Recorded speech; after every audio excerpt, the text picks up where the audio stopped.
दक्षिणी द्वार की ओर बढ़ गया। उसकी आंखों में दक्षिणी द्वार एक छोटा सा शहर था। ये सिल्वर फिर्मामेंट सिटी थी, एक ऐसा शहर जिसे वो कभी भूल नहीं पाएगा। उसकी पत्नी और बेटा इसी शहर में रहते थे। उसका बेटा अभी एक मासूम बच्चा था और वो उसे अपनी जान से भी ज्यादा प्यार करता था। मगर इस समय वो इस शहर में नागरिकों का कत्ल करने आया था। उसके श्रेष्ठ अधिकारी ने उसे इस शहर में किसी को भी जिंदा न छोड़ने का काम सौंपा था, यहाँ तक कि जानवरों को भी नहीं।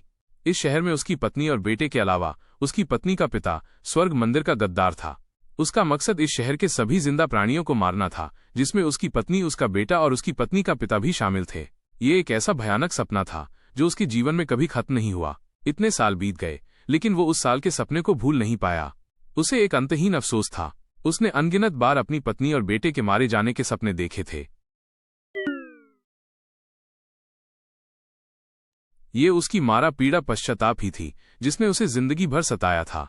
उसने खुद से कितनी ही बार पूछा था कि अगर उसे फिर मौका मिले तो क्या वो उन्हें मार देगा।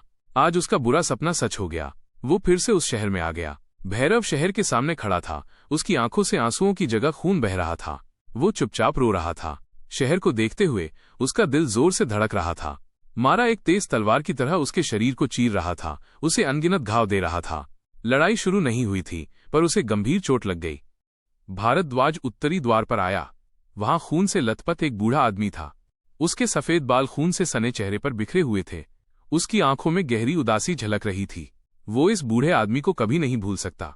वो एक अनाथ था। इस बूढ़े आदमी से मिलने से पहले वो बस एक छोटा सा भिखारी था।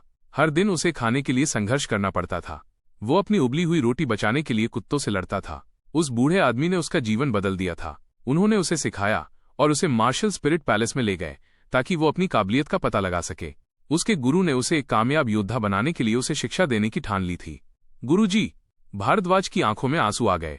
उसने दुखी होकर अपने बाल खींचे। बूढ़े ने उसकी तरफ देखा। जिंदगी की हवा और कोहरे से घिसे पिटे बुढ़ापे के चेहरे पर गहरी निराशा छाई हुई थी। छोटे हूँ भारद्वाज, कर लो। तुम मुझे मारने आए हो, है ना? तुमने मुझे जो जहर दिया था वो आज भी मुझे अंदर से खाए जा रहा है। मार्शल स्पिरिट पैलेस के मालिकाना हक के लिए तुम सच में ऐसा करना चाहते हो, सिर्फ इसलिए कि मैंने तुम्हें नहीं चुना? भारद्वाज के चेहरे पर आंसू बहने लगे और उसने अपने होंठ तब तक काटे जब तक खून नहीं टपकने लगा। बूढ़े की ओर देखते हुए उसने अपनी मुट्ठियां भींच लीं। उसके नाखून उसकी हथेलियों में गहरे धंस गए, पर उसे पता ही नहीं चला। मुझे मार डालो। अगर तुम्हारे पास मार्शल स्पिरिट फल का पेड़ है तो बड़े बुजुर्ग तुम्हें पहचान लेंगे। क्या यही तुम चाहते हो? मुझे मार डालो। तुम मार्शल स्पिरिट पैलेस के मालिक बनोगे। बूढ़ा आदमी लगातार कांप रहा था, जैसे कोई बुझता हुआ तेल का दिया जिसका तेल लगभग खत्म हो गया हो। मगर क्या तुम्हें याद है कि उस साल तुम कितने दयनीय थे? क्या तुम्हें याद है कि तुम्हें ये सब किसने दिया था? जब तुमने मुझे अपना गुरु मानकर प्रणाम किया था, तब तुमने जो प्रतिज्ञा की थी, क्या वो अब भी तुम्हारे जहन में है या तुम उसे बहुत पहले भूल गए हो? क्या तुम्हें वो खुशी याद है जब तुम मेरे पीछे आए थे? क्या तुम सच में ऐसा करना चाहते हो? भारद्वाज चुपचाप रो पड़ा। उस बूढ़े आदमी को देखकर वो अपने हाथ नहीं उठा सका। ध्रुव, विनायक और लूभाष शहर के केंद्र में खड़े होकर शहर के केंद्र के बाहर की स्थिति को देख रहे थे। उन्होंने 7 सच्चे देव क्षेत्र के विशेषज्ञ, पवित्र भूमि गुरु, भैरव, भारद्वाज, ईश्वर मेघ, सिफान, यानके और वेनदी को उलझे हुए चेहरों के साथ खड़े देखा। ये संरचना बहुत बुरी है। विनायक ने गहरी सांस ली। वो डर गया। परम 8 शुद्धिकरण हृदय के शुद्धिकरण हैं। उनमें से हर एक को अपने जीवन के सबसे कष्टदायक चुनाव का सामना करना पड़ेगा। वे इससे उबर पाएं या नहीं, परिणाम तो दुखद ही होगा। ध्रुव ने शांत स्वर में कहा। कुछ लोगों के लिए, हालांकि उन्होंने उस वर्ष कोई फैसला लिया था, फिर भी उन्हें जीवन भर उसका पछतावा रहेगा। अगर वे दूसरी बार चुनाव कर पाते तो ये कहना मुश्किल है कि वे उस चुनौती से उबर पाएंगे या नहीं। कभी कभी कोई आदमी अतीत में किसी कष्टदायक चुनाव के लिए मन बना सकता है, पर अगर उसे दोबारा चुनाव करने का मौका मिले तो ये पक्का नहीं है कि वो ऐसा कर पाएगा। यातना स्थल हमेशा यातना स्थल ही होते हैं, लूभाष ने हैरान होकर कहा और फिर अपना सिर हिलाया। अगर मैं होता तो मैं इससे कभी उबर नहीं पाता। जिंदगी में हर किसी को ऐसे दर्दनाक फैसले लेने पड़ते हैं, कोई भी इससे बच नहीं सकता। कुछ फैसलों का नतीजा कुछ भी नहीं निकला। वहां कोई सही या गलत नहीं था। चाहे उन्होंने जो भी चुना हो, उन्हें जिंदगी भर दर्द सहना ही पड़ता था, पर उन्हें चुनना तो था। सही हो या गलत, उन्हें हर हाल में फैसला तो करना ही था। वजह चाहे जो भी हो या कोई जानता हो कि सही है या गलत, उसे कुछ तो चुनना ही था। सर्वोच्च 8 पार्गेट्रीज में पवित्र भूमि गुरु की टीम को जो सामना करना पड़ा, वो उनके जीवन का सबसे दर्दनाक विकल्प था। या तो खुद को बर्बाद कर लेना या अपने सच्चे प्यार को। ये वो फैसले थे जिन्होंने उन्हें जिंदगी भर के लिए गहरा दर्द दिया था। वे हमेशा चाहते थे कि समय वापस आए ताकि उन्हें इसे सुधारने का एक और मौका मिल सके। पवित्र भूमि गुरु की टीम उस साल लिए गए अपने फैसले पर शक करते हुए दुख से जूझ रही थी। वे जिस चीज का सामना कर रहे थे वो उनका अपना दिल था। पंथवेश, कार्तिक और बाकी लोग उनसे 10 मील दूर खड़े थे। उनके चेहरे पर उलझन थी। इस समूह में मोना और सौरवी सबसे ज्यादा बेचैन थे। पवित्र भूमि गुरु के समूह, सच्चे ईश्वर क्षेत्र के विशेषज्ञों के समूह को शहर में घुसते देख उन्हें चिंता हुई कि ध्रुव कब तक विरोध कर पाएगा। जब ध्रुव ने मजबूती से बर्फ सम्राट शहर को छोड़ दिया तो मोना और सौरवी ने हमेशा अपने सपनों में एक आकृति को अपने दिलों पर कब्जा करते देखा जिसे वे कभी नहीं धो सकते थे। ध्रुव शहर में था। वो उनसे सिर्फ 10 मील दूर था, पर उन्हें लग रहा था कि वो कहीं क्षितिज पर है जहां वे उसे कभी छू नहीं सकते। वे शहर में घुसना चाहते थे, पर उन्हें पता था कि वहां पहुंचते ही 7 प्राचीन गुटों के योद्धा उन सबको मार डालने के लिए इकट्ठा हो जाएंगे। वे उन पर कभी दया नहीं दिखाएंगे। हकीकत हमेशा क्रूर होती थी।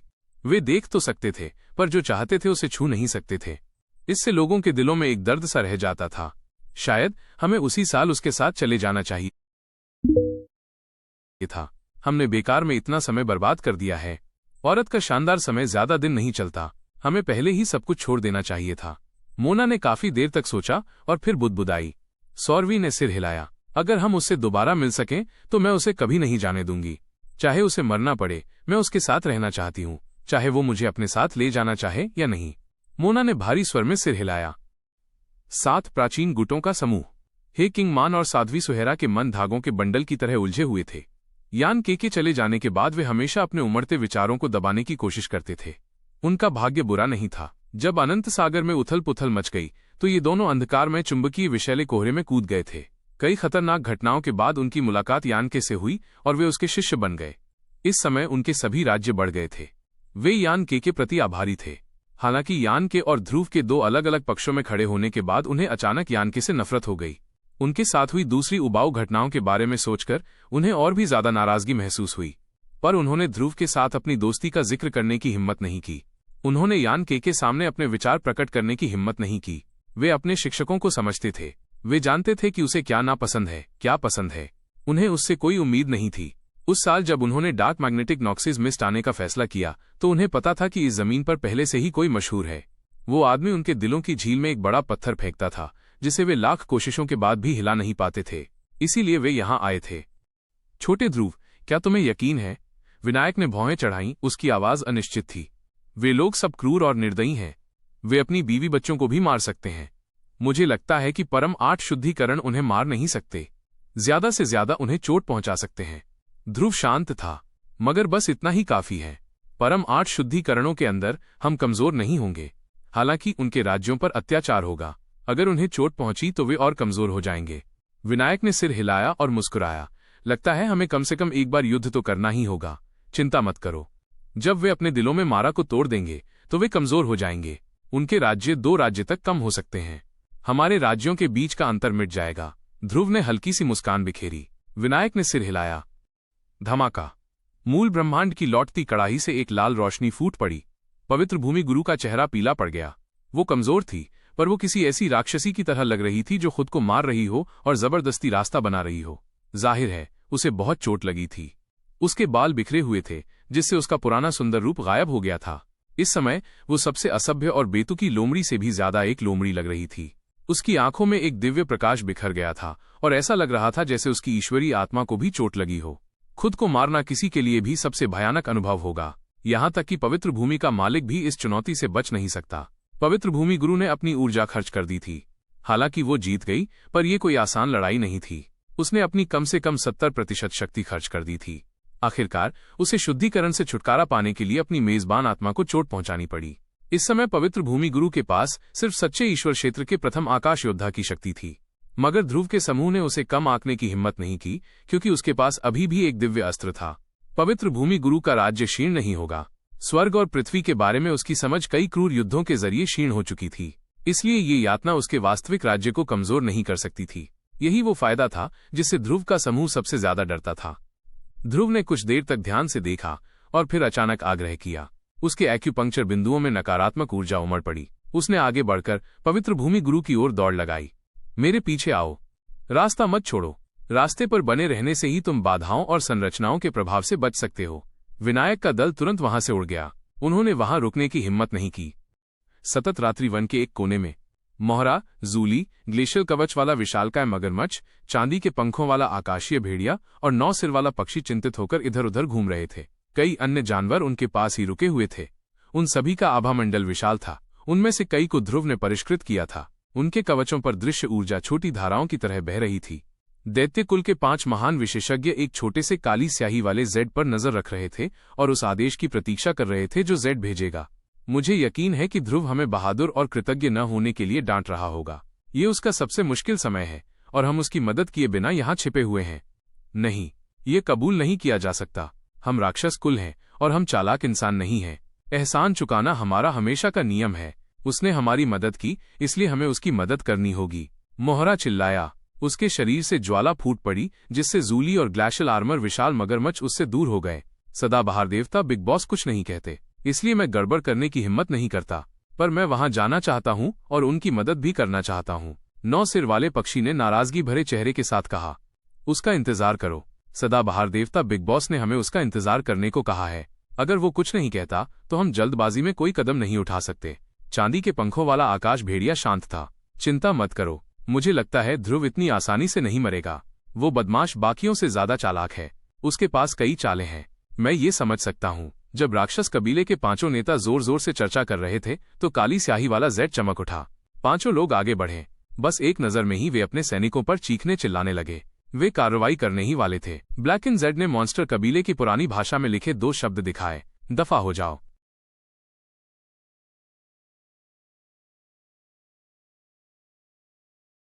पवित्र भूमि गुरु ने अपने दिल में छिपी चुनौती को हरा दिया था। हालांकि इस प्रक्रिया में उसकी आत्मा और शरीर दोनों घायल हुए थे, पर उसकी मार्शल कला के राज्य लेवल और अनुभव को कोई नुकसान नहीं पहुंचा। सबसे बड़ी बात यह थी कि उसके पास अभी भी एक दिव्य खजाना था। जो लोग अपने दिल की चुनौती को हरा पाते हैं वे लोग होते हैं जिन्होंने अपना पूरा जीवन मार्शल तकनीकों के अभ्यास के लिए समर्पित कर दिया है।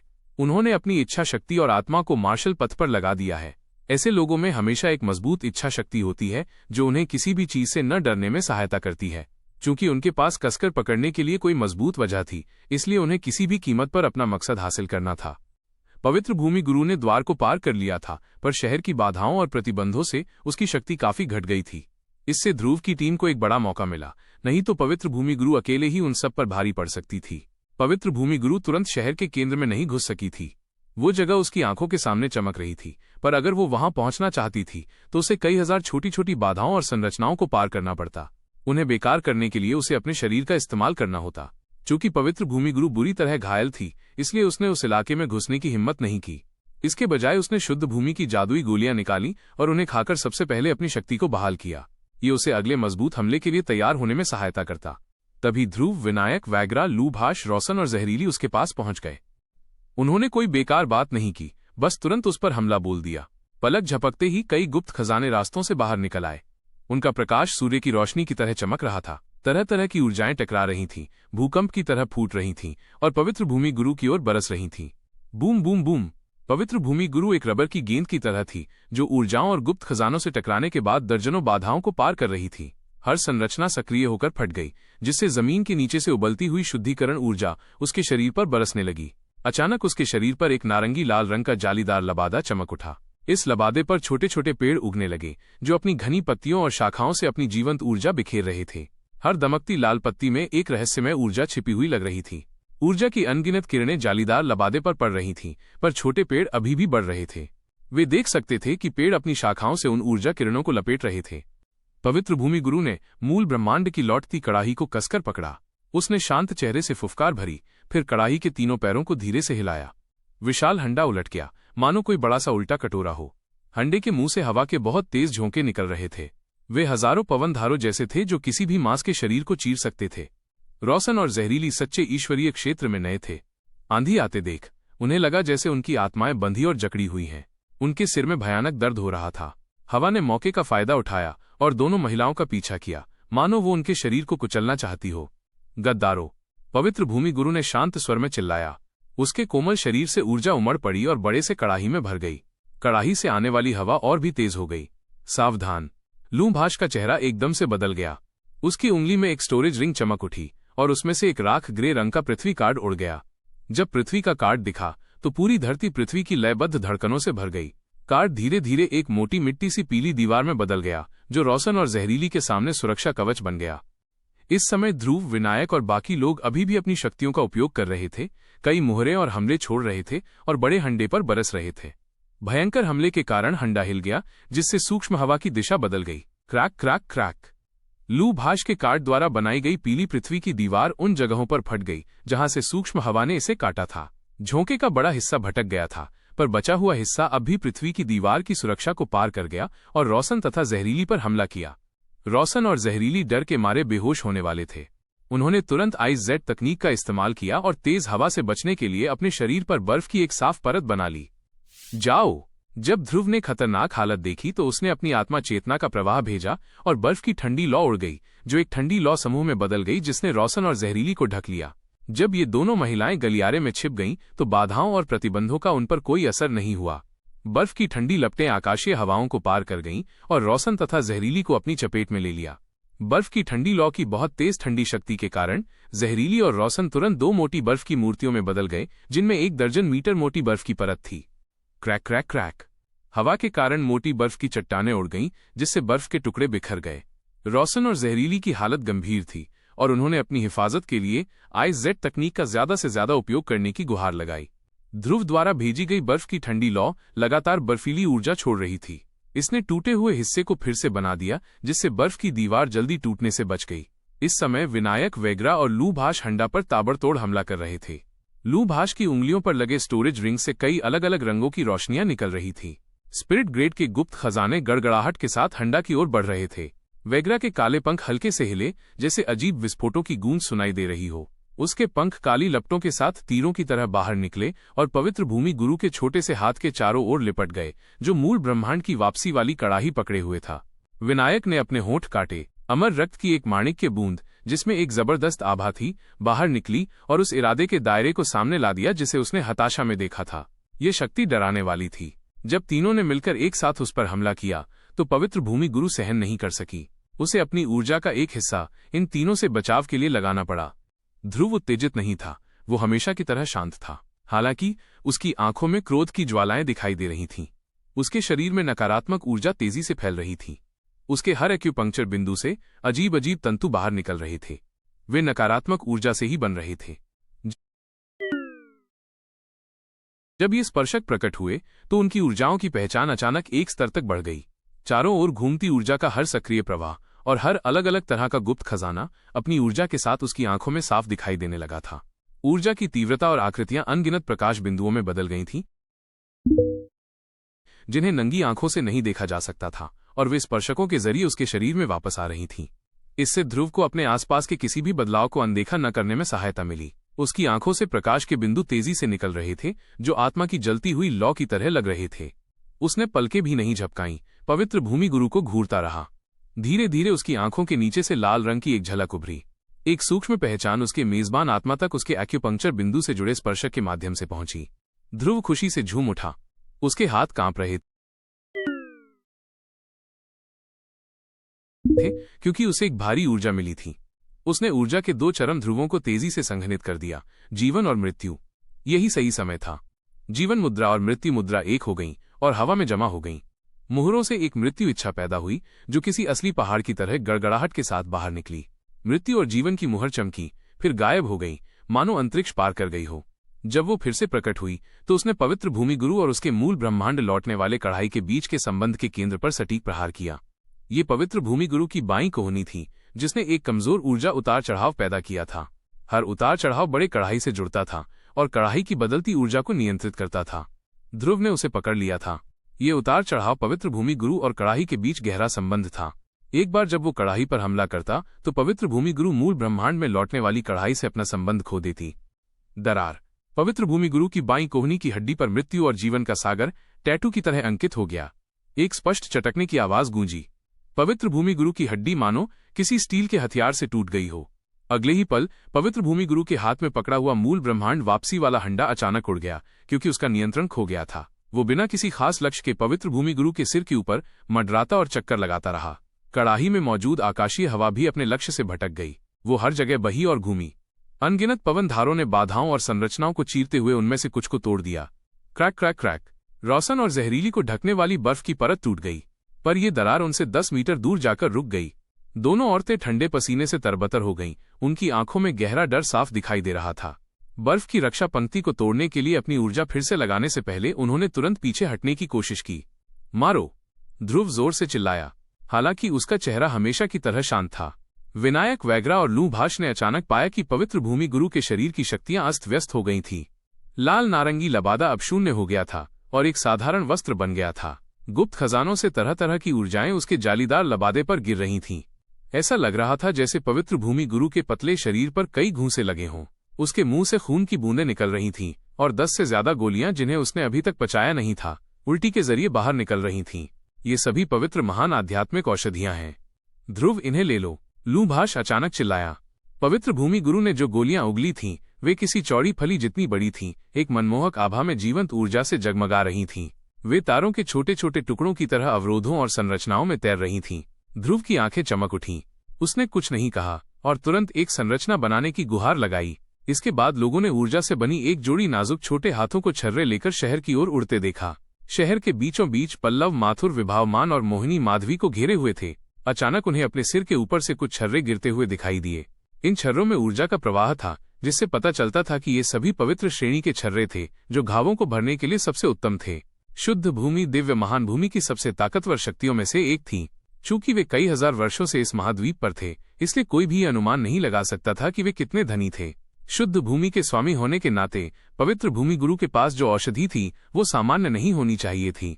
ओल्ड माधवी को उन्हें खाने दो! शहर के बाहर विस्फोट स्थल से ध्रुव की शांत आवाज उन्हें सुनाई दी। माधवी की आंखें चमक उठीं।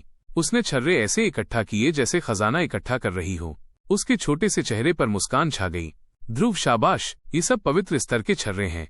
हा, मारो इसे! तब तक मारो जब तक ये अपना खाया हुआ सब उगल न दे। पवित्र भूमि गुरु का चेहरा खून से लथपथ था। वो उदास दिखाई दे रही थी, मानो उसने अपना बेटा खो दिया हो। धीरे धीरे उसके शिष्यों में तेज नफरत उभर आई। उसने सैकड़ों सालों से उन गोलियों को जमा करके रखा था। अगर वो नाजुक घड़ी न होती तो वो उन्हें कभी बर्बाद नहीं करती। पर उसने निगली हुई गोलियों में से 1/3 थूक दी थी। वे सभी पवित्र श्रेणी की दवाइयां थीं, जो उसने इतने सालों से इकट्ठा की थीं। वे पवित्र भूमि के खजाने थे। उसने अभी तक गोलियों की ऊर्जा को सोखा, अवशोषित नहीं था, और उसे इतनी जोर से मारा गया कि उसने उन्हें उगल दिया। ये उसके चेहरे पर दर्जनों बार पड़े तमाचों जैसा था। इतने दर्द और गुस्से को दबाना बहुत कठिन था। पवित्र भूमि गुरु को ऐसा लगा जैसे वो पागल हो जाना चाहती थी। मगर जो बात उसे बुरी तरह परेशान कर रही थी, वो थी उसके और मूल ब्रह्मांड रिटर्निंग कॉल्ड्रॉन के बीच का संबंध टूट जाना। इस समय ध्रुव, विनायक और बाकी लोग उसकी ओर झुंड बनाकर बढ़ रहे थे। वे उसके खिलाफ अपनी जान जोखिम में डालने वाले थे। मूल ब्रह्मांड में लौटने वाले कड़ाही के बिना वो सूक्ष्म आक्रमण करने के लिए अपने क्षेत्र पर निर्भर नहीं रह सकती थी। अब वो केवल अपने शरीर में बची हुई ऊर्जा पर ही निर्भर रह सकती थी। हालांकि उसने अभी अभी गोलियां निगली थीं और उनसे ऊर्जा अभी तक सोखी नहीं थी। इस समय उसकी शक्ति सबसे कमजोर थी। ध्रुव के समूह ने मौके का फायदा उठाया। उन्होंने उस पर दुर्भावनापूर्ण तरीके से हमला करने में जरा भी नहीं हिचकिचाया। पवित्र भूमि गुरु के दुबले पतले शरीर पर अलग अलग प्रकाश मंडलों जैसी चमत्कारी शक्तियां छा गईं। वो उबलते समुद्र में पत्तों से बनी नाव जैसी थी। हर जगह खतरे थे और समुद्र का पानी उसे किसी भी क्षण निगल सकता था। ईश्वर मेघ ने 36 विनाशकारी गुफाओं की चुनौती का फिर से अनुभव किया था। आखिरकार मारा से छुटकारा पाने के बाद वो शारीरिक और मानसिक रूप से पूरी तरह थक चुका था। उस साल की तरह वो हाँफते हुए कुत्ते की तरह थक गया था। उसकी ऊर्जा खत्म हो गई थी। वो गुफाओं के द्वार पर ही गिर पड़ा। भूतिया आत्मा तलवार की 36 भूतिया आत्माएं उसकी जली हुई ऊर्जा की भरपाई के लिए लगातार अपनी बुरी ऊर्जा छोड़ रही थीं। आमतौर पर वो हमेशा इन 36 भूतिया आत्माओं को अपना रक्त और मांस देता था। अगर ऐसा हुआ भी तो सिर्फ एक ही स्थिति में, माइनस जब उसके पास अब सार क्यों ही नहीं था। उस मानसिक चुनौती को तोड़ने के लिए उसे भारी कीमत चुकानी पड़ी। जब पवित्र भूमि गुरु ने अपनी चुनौती से छुटकारा पाया तो उसकी 2/3 ऊर्जा खत्म हो चुकी थी और उसकी आत्मा घायल हो गई थी। उसके मामले में उसने सब कुछ खो दिया।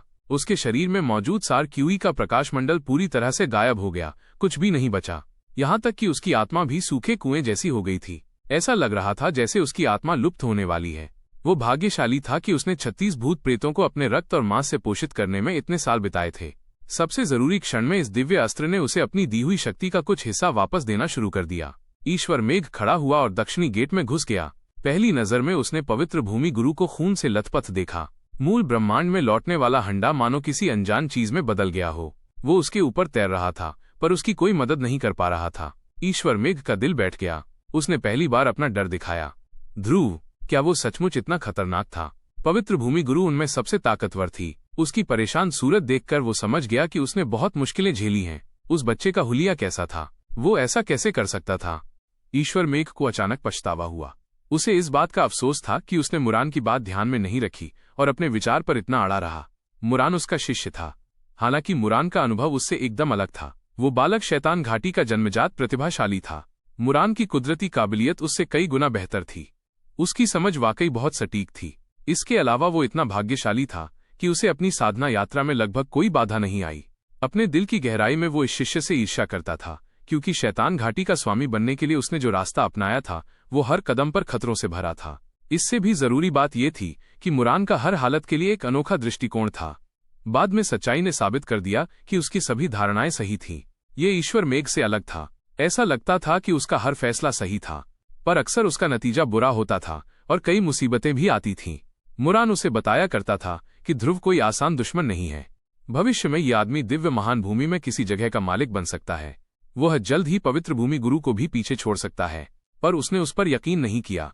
ईश्वर मेघ को जीवन भर हमेशा परेशानियों का सामना करना पड़ा था। इसीलिए वो जन्मजात प्रतिभाओं से नफरत करता था, जिसमें मुरान भी शामिल था, जो उसका सबसे प्रिय शिष्य था। पर हालात ठीक वैसी ही हो रही थी जैसी उसके शिष्य ने भविष्यवाणी की थी। उसे दुख के साथ एहसास हुआ कि वो फिर से गलत था। वो कुढ़ रहा था। वो इस गड़बड़ी को पलट देना चाहता था। वो ये साबित करना चाहता था कि जैसे उसने कई सालों तक चुनौतियों का सामना किया है, वैसा ही अनुभव एक योद्धा को होना चाहिए। यह युद्ध पथ का कुदरती चलन होना चाहिए। इसीलिए वो तुरंत आगे बढ़ा। वो पवित्र भूमि गुरु की सहायता से पूरा आसमान पलटना चाहता था, ताकि वो खुद को साबित कर सके, ये साबित कर सके कि उसके जीवन भर के प्रयास सही थे। वो जन्मजात प्रतिभाओं में विश्वास नहीं करता था। उसका मानना था कि प्रकृति सबके साथ न्याय करती है। हालात को अपने विचारों के अनुरूप चलते देख ध्रुव शांत हो गया। हालांकि ईश्वर मेघ के यहाँ आने से उसका शांत मन भंग हो गया था। ध्रुव ने अपना चेहरा थोड़ा बदला और चिल्लाया, ईश्वर मेघ आ रही है। पवित्र भूमि गुरु को मेरे लिए नीचे ले जाओ। विनायक के दल ने पूरी कोशिश की। उन्होंने न तो हिचकिचाने की हिम्मत की, न ही चोट लगने का डर। उनके हमले और भी तेज हो गए। शहर के बाहर पंथवेश, कार्तिक और दूसरे लोग शहर के बीचों बीच लड़ाई देख रहे थे। उन्हें लगा कि कुछ गड़बड़ है, इसलिए वे और भी उदास हो गए। सामान्य ज्ञान के अनुसार अगर बुत परस्त उन्हें देख रहे थे तो उन्हें और कार्तिक को कुछ महसूस होना चाहिए था, पर ऐसा नहीं था। वो और कार्तिक गुप्त खजानों का सर्वेक्षण कर रहे थे। वे हमेशा हजारों मील दूर से आने वाली किसी भी गतिविधि पर ध्यान देते थे। हालांकि अब तक उन्हें विदेशी जनजातियों की गतिविधियों की दिशा का पता नहीं चला था। कुछ अजीब है, हम बुत परस्तों को आते हुए क्यों नहीं देख पा रहे हैं? जब लंकार और वेंदी यहाँ आए थे तो उन्होंने हमें बताया था कि विदेशी जनजातियां सदा रात्रि वन की ओर बढ़ रही हैं, है ना? कार्तिक अपनी भौहें चढ़ाने से खुद को रोक नहीं पाया। पंथवेश को कुछ अजीब सा एहसास हुआ। उसकी बात सुनकर उसने झट से पूछा, क्या तुम्हें कुछ महसूस हुआ? नहीं, कार्तिक ने अपना सिर हिलाया। हालांकि बुत परस्त लोग नहीं आए, फिर भी वे खुश नहीं हो पाए। इसके उलट उनका मन पहले से कहीं ज्यादा उदास था। इसका मतलब था कुछ उनके नियंत्रण से बाहर हो गया है। एक ऐसी हालत को देखकर जिसे वे नियंत्रित नहीं कर सकते, हर कोई तनावग्रस्त और चिंतित महसूस करेगा। अचानक कार्तिक की आस्तीन से एक कर्कश चीख निकली। कार्तिक का चेहरा अचानक बदल गया। उसने अपना दूसरा हाथ आस्तीन में डाल लिया, मानो कुछ सुनने की कोशिश कर रहा हो। उसका चेहरा अचानक काला और उदास हो गया। क्या हो रहा है? पंथवेश डर गया। उन्होंने बर्फ और आग के गुप्त क्षेत्र का प्रवेश द्वार बंद कर दिया है। कार्तिक इसे बर्दाश्त नहीं कर सका। उसकी आवाज कांप उठी। एलियन कबीलों के दबंग। उन्होंने अंदर घुसने की कोशिश नहीं की, पर उन्होंने बर्फ और आग के गुप्त क्षेत्र को सील कर दिया है। वापस नहीं जा सकते। पंथवेश का चेहरा राख सा धूसर हो गया था। वो चिल्लाया, ये कैसे हो सकता है? सिर्फ मानव कुल ही बर्फ और आग के गुप्त क्षेत्र का प्रवेश द्वार जानता है। बुत परस्त इसे कैसे पहचान सकते हैं? कार्तिक को अचानक एक संभावना सूझी। फिर वो सिहर उठा। हम में से कुछ लोग पहले भी बुत परस्तों के साथ रहे हैं, पंथवेश ने आगे बढ़कर कहा। उसका दिल बैठ गया और उसने परेशानी में अपना सिर खुजलाया। धिक्कार है, कोई कितना बेशर्म है। क्या उन्हें नहीं पता कि ये पूरी मानवता के नरसंहार से अलग नहीं है? हमारे समूह में मछलियां ड्रैगन के साथ मिलती जुलती हैं। हमारे समूह में कई तरह के लोग हैं। कई लोग दिव्य महान भूमि के अलग अलग कोनों से हमारे साथ जुड़े हैं। जब मूर्ति पूजकों ने उन पर हमला किया तो ऐसी हालत में जब वे मौत से बच नहीं सकते थे, उन्हें लुभाने के लिए अपने जीवन का उपयोग करना मुमकिन था। कार्तिक ने दुखी होकर कहा। ओल्ड माधवी, पंथवेश अचानक चिल्लाया। ओल्ड माधवी सही कह रहा है, वो सही कह रहा है। हमारा बर्फ और आग का गुप्त क्षेत्र पर्याप्त सुरक्षित नहीं है। ये हमारे मानव कुल की चिरस्थायी ज्वाला को पक्का नहीं कर सकता। कार्तिक हैरान रह गया। उसे पूरी बात कुछ ही देर में समझ आ गई। वे अभी भी लड़ रहे हैं। वे अभी भी लड़ रहे हैं। पंथवेश का मूड बहुत खराब था। ओल्ड माधवी सही था। मुझे पता है वो हमेशा सही होता है। हम गलत हैं। हमने ही गलत फैसला लिया है। धिक्कार है। पवित्र भूमि गुरु की टीम अभी भी पागल है। हम ये लड़ाई कैसे जारी रख सकते हैं? हमें शहर में घुस जाना चाहिए।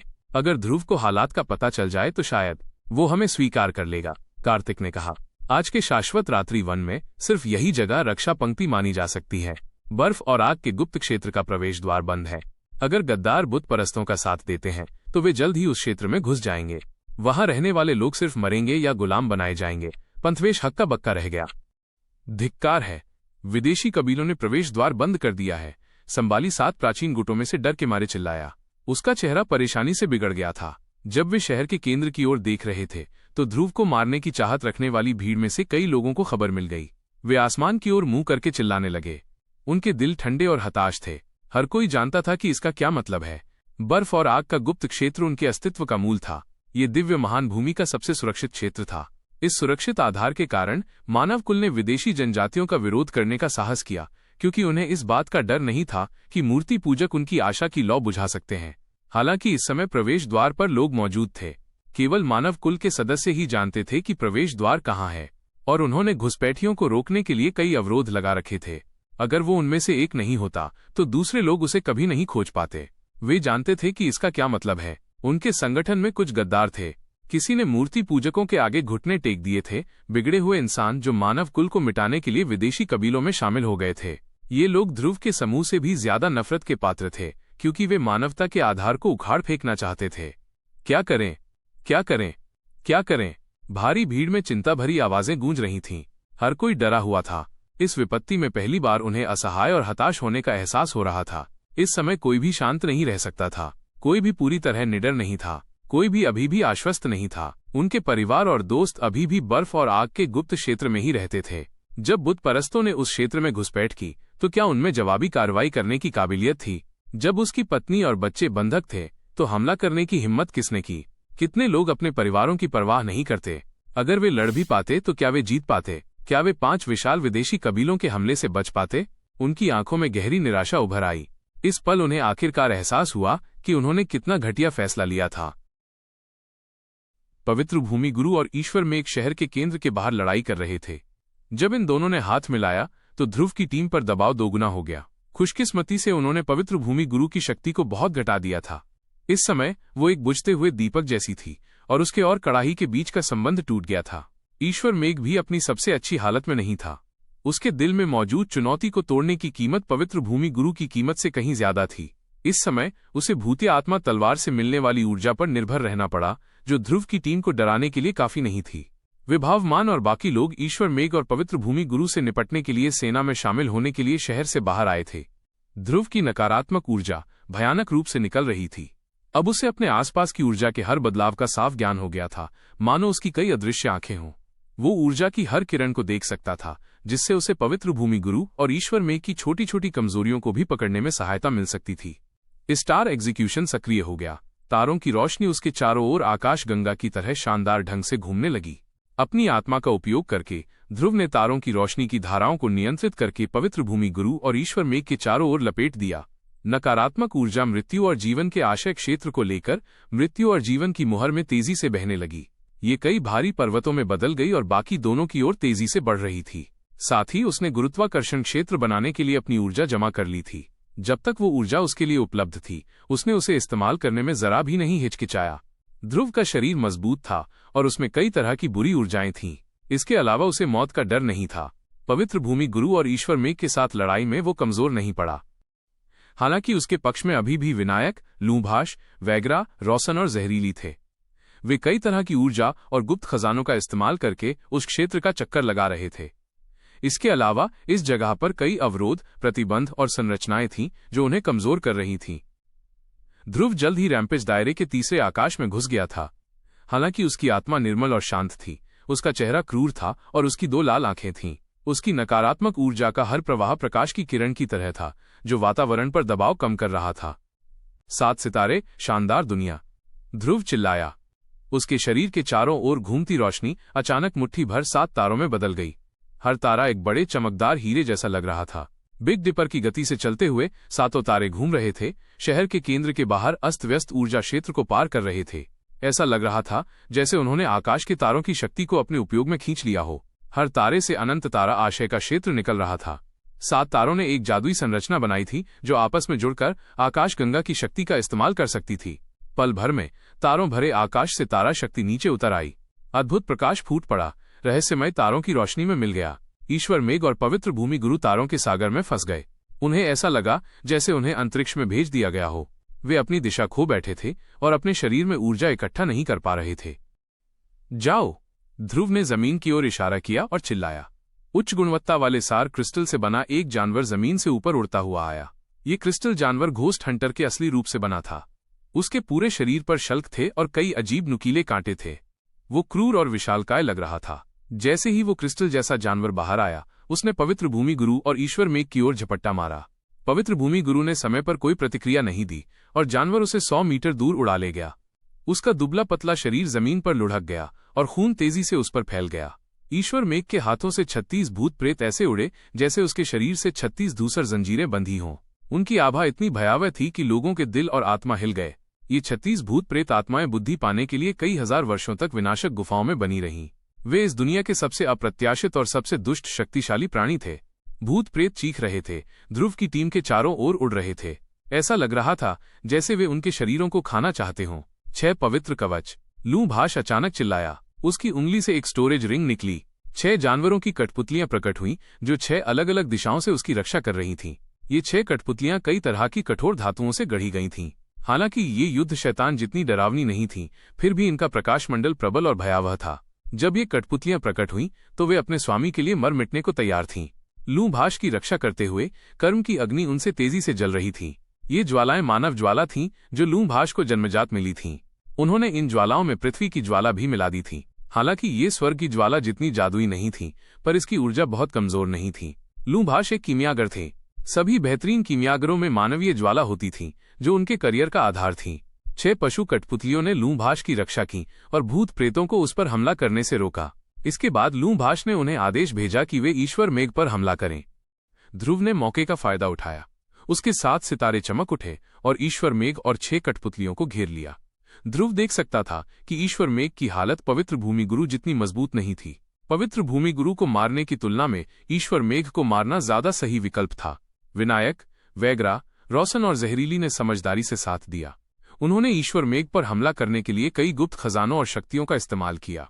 ईश्वर मेघ अपनी ऊर्जा बनाए रखने के लिए भूतिया आत्मा तलवार पर निर्भर था। कुछ ही देर में उसे पवित्र भूमि गुरु का सारा दबाव झेलना पड़ा। हमले की लहर के आगे उसने अब और हमला करने की हिम्मत नहीं की, बस भूतिया आत्माओं को अपनी ओर खींचना चाहता था। उसने हमले से बचाव के लिए भूतिया आत्मा तलवार का इस्तेमाल किया। भूत प्रेतों ने अचानक एक घनी जानलेवा आभा बिखेरी।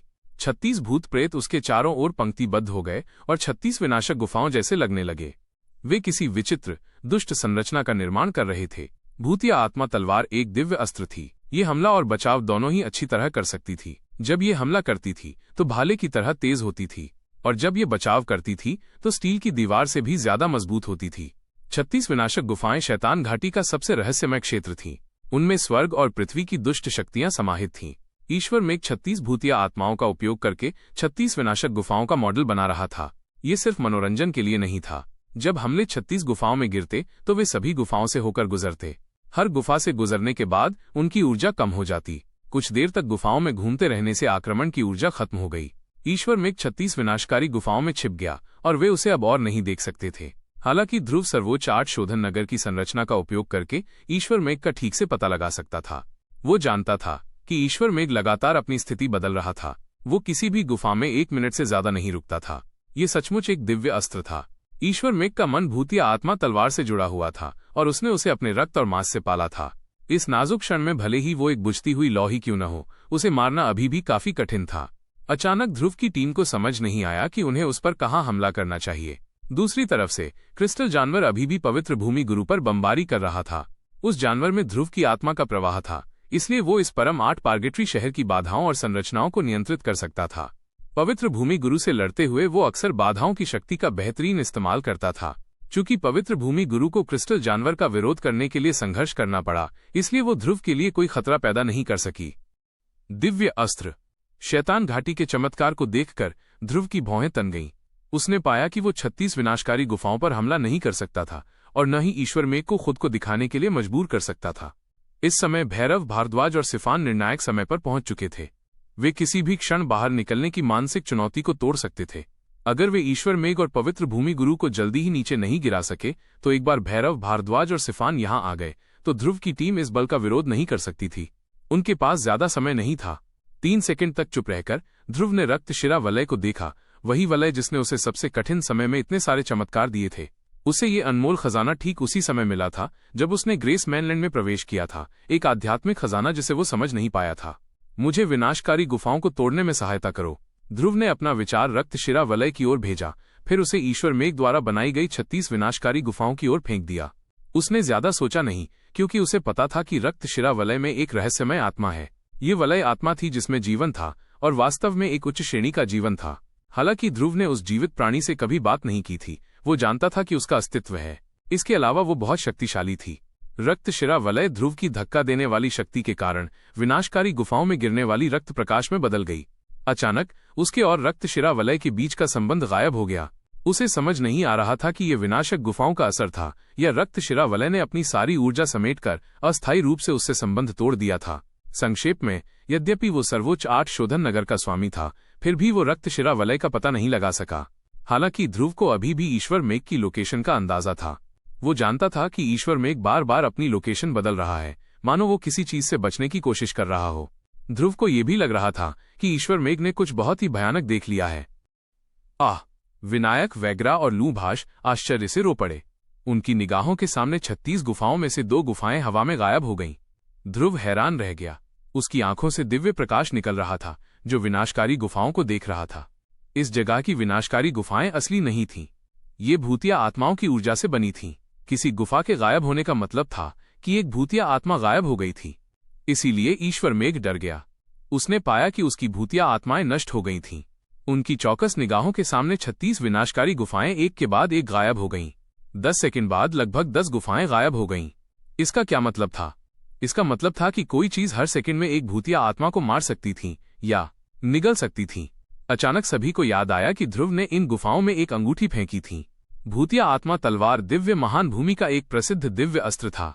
ईश्वर मेघ ने उस साल शैतान घाटी का स्वामी बनने के लिए इसी तलवार का उपयोग किया था। भूतिया आत्मा तलवार के साथ विलय के बाद वो उस क्षेत्र में अकड़कर चल सकता था और उसका लगभग कोई प्रतिद्वंदी नहीं था। वो अंगूठी किस दर्जे की थी? वो हर सेकंड में भूत प्रेतों को कैसे गायब कर देती थी? सभी लोग सहज भाव से ध्रुव को देखते हुए हक्के बक्के रह गए। अचानक उन्हें लगा कि ये युवक बहुत रहस्यमय है। आखिरकार ध्रुव फिर से रक्तशिरा वलय से जुड़ पाया। वो हंसा क्योंकि उसे पता था कि ईश्वर मेघ का अंत हो चुका है। उस आदमी के पास अब कोई सहारा नहीं था। 36 भूत प्रेतों की सभी गुफाएं गायब हो गईं। ध्रुव आखिरकार रक्तशिरा वलय से जुड़ गया और वहां उसे 36 धुंधली धूसर परछाइयां दिखाई दी। उसे पता था कि वे भूतिया आत्माएं थीं। रक्तशिरा वलय ने उन सभी को निगल लिया था। रक्तशिरा वलय अराजक ऊर्जा के अंतरिक्ष में चुपचाप तैर रहा था। एक लाल बत्ती चमक रही थी, जिससे वो एक अजीब आंख जैसी लग रही थी, जिससे लोगों को एक अजीब सा एहसास हो रहा था। ईश्वर मेघ भूतिया आत्मा की तलवार लिए, पीला चेहरा लिए खड़ा था। उसकी आंखों में अब कोई दिव्य प्रकाश नहीं था। भूतिया आत्मा तलवार से सारी भूतिया आत्माएं गायब हो गई थीं। अब वो कोई दिव्य अस्त्र नहीं रही। इसकी शक्ति 70% - 80% कम हो गई थी। अब ये बस एक तेज लंबी तलवार थी, जिसमें कोई प्रकाशमंडल या जादुई प्रभाव नहीं था। ईश्वर मेघ को खून की उल्टी होने लगी। उसका गला खराब हो रहा था, जो बहुत थकावट का संकेत था। अगले ही पल उसमें कोई शक्ति नहीं बची थी। विनायक और वैग्रा चौंक गए। उन्होंने रक्तशिरा वलय से दूरी बनाए रखी। वे उस वलय से डरते थे। ये भयानक था। भूतिया आत्मा तलवार एक दिव्य श्रेणी का हथियार था, पर उस अंगूठी ने लगभग 10 सेकंड में विनाशकारी गुफाओं को गायब कर दिया था, जिससे बुरी ऊर्जा के सभी उतार चढ़ाव धुल गए थे। सबने देखा कि क्या हुआ था, पर फिर भी वे पूरी तरह आश्वस्त नहीं थे। उन्हें पता था कि ये ब्लड वेन रिंग की वजह से हुआ था, पर उन्हें ये नहीं पता था कि उसने ऐसा कैसे किया। ध्रुव ने हाथ बढ़ाया और हिलाया। रक्तशिरा वलय मानो किसी पक्षी की तरह अपने घोंसले में लौट रही हो, उसकी हथेली में आ गिरी। ध्रुव ने उसे अपनी उंगली पर पहन दिया। उसकी चेतना के सागर में सुप्त आंतरिक जगत के 5 शैतान अचानक जाग उठे, मानो उन्हें स्वादिष्ट भोजन की खुशबू आ गई हो। वे उसकी बाह का पीछा करते हुए रक्त शिरा वलय में घुस गए और फिर 36 भूतिया आत्माओं को निगलने लगे। हाल ही में आंतरिक दुनिया के 5 शैतान 36 भूतिया आत्माओं के विरोधी नहीं रहे। जब उन्होंने अभी अभी लड़ाई शुरू की थी तो 5 शैतान बुरी तरह घायल हो गए थे। हालांकि 36 आत्माएं रक्त शिरा वलय में वश में थीं। वे हिल भी नहीं सकती थीं, वे केवल डर से हिल सकती थीं। आंतरिक जगत के 5 शैतानों को खुद को निगलने नहीं दे रही थीं। ध्रुव साफ महसूस कर सकता था कि उसकी आंतरिक दुनिया के 5 शैतान जो नकारात्मक ऊर्जा से बने थे, तेजी से सभी 36 भूतिया आत्माओं को निगल रहे थे। भूतिया आत्माओं की आत्मिक ऊर्जा तेजी से खत्म हो रही थी। घायल 5 शैतानों ने खुद को फिर से स्वस्थ कर लिया था और उनकी आभा और ऊर्जा तेजी से बढ़ गई थी। ईश्वर मेघ का चेहरा राख सा धूसर हो गया। वो वहीं निश्चल खड़ा रहा, मानो उसकी आत्मा ही चली गई हो। उसके दिल में डर और निराशा उमड़ रही थी। उसे मार डालो, ध्रुव ने ईश्वर मेघ की ओर इशारा करते हुए मुस्कुराते हुए कहा। विनायक की टीम चीखती चिल्लाती हुई ईश्वर मेघ पर टूट पड़ी और उसे घेर लिया। जैसे वे किसी पालतू जानवर का वध कर रहे हों, ईश्वर मेघ के टुकड़े टुकड़े कर दिए गए और उसे मांस के गूदे में बदल दिया गया। भूतिया आत्मा के बिना ईश्वर मेघ के शरीर में अब जरा भी ऊर्जा नहीं बची थी और भूतिया आत्मा तलवार एक साधारण तलवार बन गई थी। अब वो ध्रुव के लिए कोई खतरा नहीं रह गया था। ध्रुव ने चुपचाप आत्मा संग्रह मोती को छोड़ दिया और मनके से एक अजीब सी खींचने वाली शक्ति निकली। सच्चे ईश्वरीय क्षेत्र के दूसरे आकाश में ईश्वर मेघ की आत्मा हवा में कांप उठी, मानो कोई नशे में धुत व्यक्ति आत्मा संग्रह मोती की ओर तैर रहा हो। सूश। ईश्वर मेघ की आत्मा जब काले मनके में घुस गई तो वो काली रोशनी से चमक उठी। ये मनके में भरपूर आत्मिक ऊर्जा समाहित होने का संकेत था। ध्रुव खुश था। वो मुस्कुराया क्योंकि उसे पता था कि ईश्वर मेघ की आत्मा के साथ वो 4-5 लोगों को सृष्टिकर्ता के दिव्य तालाब का इस्तेमाल करके फिर से उसमें प्रवेश करने दे सकता है। ईश्वर मेघ की आत्मा ही उस जादुई संरचना को काफी समय तक सहारा देने के लिए काफी थी। उसी समय ईश्वर मेघ के मां शरीर में सार क्यूई का एक विशाल प्रवाह अदृश्य ऊर्जा की धाराओं में इकट्ठा हो रहा था, जो ध्रुव के शरीर में घूमने लगा था। उसके शरीर के सभी एक्यूपंक्चर पॉइंट सूज गए थे क्योंकि नकारात्मक ऊर्जा उसके चारों ओर मंडरा रही थी और फैल नहीं रही थी। ऐसा लग रहा था जैसे पलक झपकते ही 10 मीटर से ज्यादा दूर तक सफेद धुंध फैल रही हो। वो उस सफेद धुंध से ढका हुआ था और बाकी लोग उसकी आकृति को केवल धुंधला धुंधला ही देख पा रहे थे। पवित्र भूमि गुरु का दिल बैठ गया। उसके कोमल शरीर पर अब कई घाव थे और हर जगह खून फैल गया था। ये क्रिस्टल दानव का काम था। चूंकि ये दानव इस शहर के तहत आने वाले उच्च स्तरीय सार क्रिस्टल से बना था, इसलिए ये शहर के अंदर मौजूद अवरोधों और संरचनाओं के प्रभावी क्षेत्र में अपनी शक्ति को बढ़ा सकता था। इन संरचनाओं ने उसकी शक्ति में बाधा नहीं डाली, बल्कि उसे और बढ़ा दिया।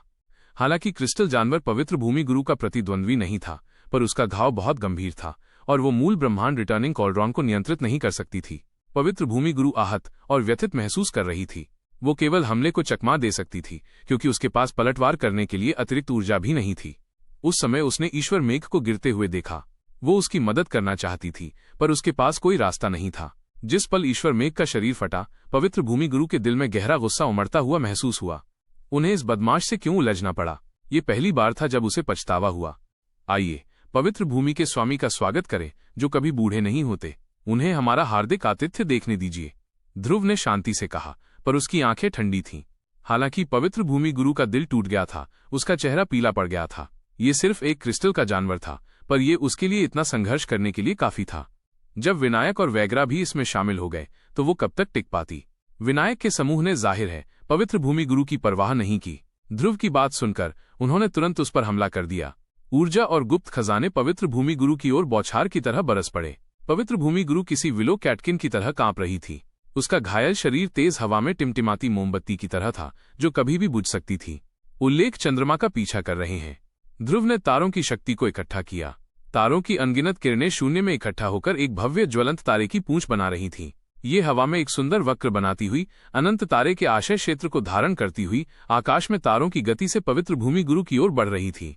उसी क्षण उसने आंखें सिकोड़ लीं और शुद्ध विचारों की 3 धाराएं इकट्ठा हो गईं। सूश सूश सूश।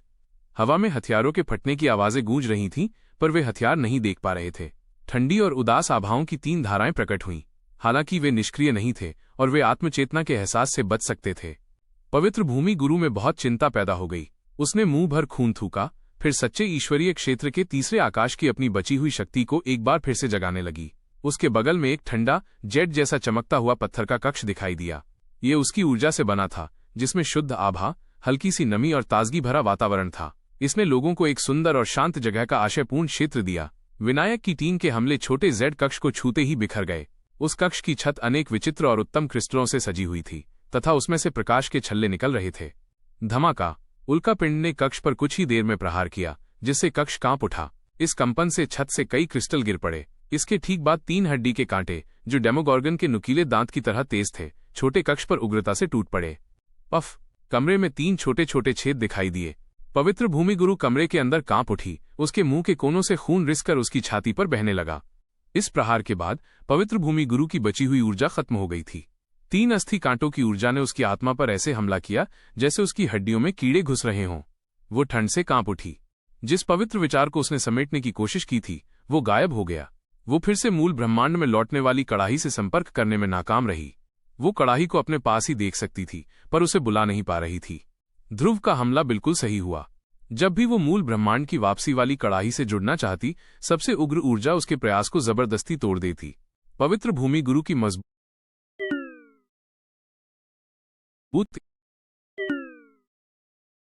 इच्छा शक्ति कई प्रहारों के बाद टूटने के कगार पर थी। वो जीने की उम्मीद भी नहीं जुटा पा रही थी। आखिरकार उसके मन में असफलता का एक हताश विचार आने लगा। जब योद्धा युद्ध में होते थे तो प्रकाश मंडल और इच्छा शक्ति सबसे जरूरी होती थी, राज्य और शक्तियों से कहीं ज्यादा। ध्रुव का लक्ष्य यही 2 विशेषताएं थीं। उसने पवित्र भूमि की स्वामिनी को हार का एहसास दिलाते हुए उसे किनारे पर धकेल दिया था। जब उसके दिल में ये भावना जागी तो पवित्र भूमि गुरु का राज्य प्रभावित हुआ। कई असफल कोशिशों के बाद वो हारी हुई दिख रही थी। पवित्र भूमि गुरु खत्म हो गया है। मार्कश माधवी के 10 से ज्यादा छर्रे खाने के बाद उसका चेहरा धीरे धीरे चमक उठा। वो शहर के बीचों बीच सीधा बैठ गया और वहां हो रही लड़ाई देखने लगा। उसका राज्य अव्यवस्थित होने लगा है। एक योद्धा का राज्य उसकी जड़ होता है। ये मेजबान आत्मा से जुड़ा होता है और इसे आसानी से नहीं हिलाया जाना चाहिए। उसकी आभा, क्यूई और आत्मा ऊर्जा सब समाप्त हो चुकी हैं। इस संरचना ने उसे प्रभावित किया है। उस मानसिक चुनौती में उसकी आत्मा क्षतिग्रस्त हो गई और अब जब ध्रुव उस पर बमबारी कर रहा है तो उसकी अंतरात्मा टूट गई है। ओमकार, महाभाव और माधवी को ये बिल्कुल समझ नहीं आया, पर वे हैरान थे। मार्कश मुस्कुराई और फिर समझाया। साफ शब्दों में कहें तो ध्रुव ने उसकी अंतरतम भावनाओं को नष्ट कर दिया है। एक मजबूत आंतरिक दुनिया वाला योद्धा लड़ाई के दौरान दबाव से प्रभावित नहीं होगा। एक बार उसकी आंतरिक दुनिया टूट गई तो दूसरे उसे वश में कर सकते हैं। उस समय वो अपने सबसे बेहतरीन जादुई हमले नहीं कर सकती। ओह वाह, वो आदमी कितना क्रूर है। माधवी खुश थी। मार्कश ने उसे घूरा और बड़बड़ाया, फिर कहा, ये चतुराई है लड़की। केवल चतुर लोग ही प्रतिद्वंद्वी की आंतरिक दुनिया से मानसिक चुनौती पैदा कर सकते हैं, खासकर जब वो किसी ऐसे व्यक्ति से लड़ता है जिसका क्षेत्र उससे ऊंचा है। तो जीतने के लिए उसे पहले अपने प्रतिद्वंद्वी की मानसिकता को हराना होगा। पंथवेश, कार्तिक, बुजुर्ग तारण, सार्कल और हौरान 7 प्राचीन गुटों की भीड़ को पार कर चुके थे, जो अभी भी लड़ाई के मूड में थे और शहर के केंद्र के बाहरी क्षेत्र में पहुंच गए थे। पंथवेश और कार्तिक ने एक दूसरे को देखा। वे उछल पड़े, शहर के केंद्र की ओर बढ़े और अपनी आवाजें ऊंची की। जाक्षर, सुभी और बाकी लोग 8 परम शुद्धि नगर के बाहर थे। शुद्धि गृहों में उनकी शक्तियां क्षीण हो चुकी थीं। वे 8 दरवाजों से नहीं गुजर सके, पर इससे उनकी देखने की शक्ति पर कोई असर नहीं पड़ा।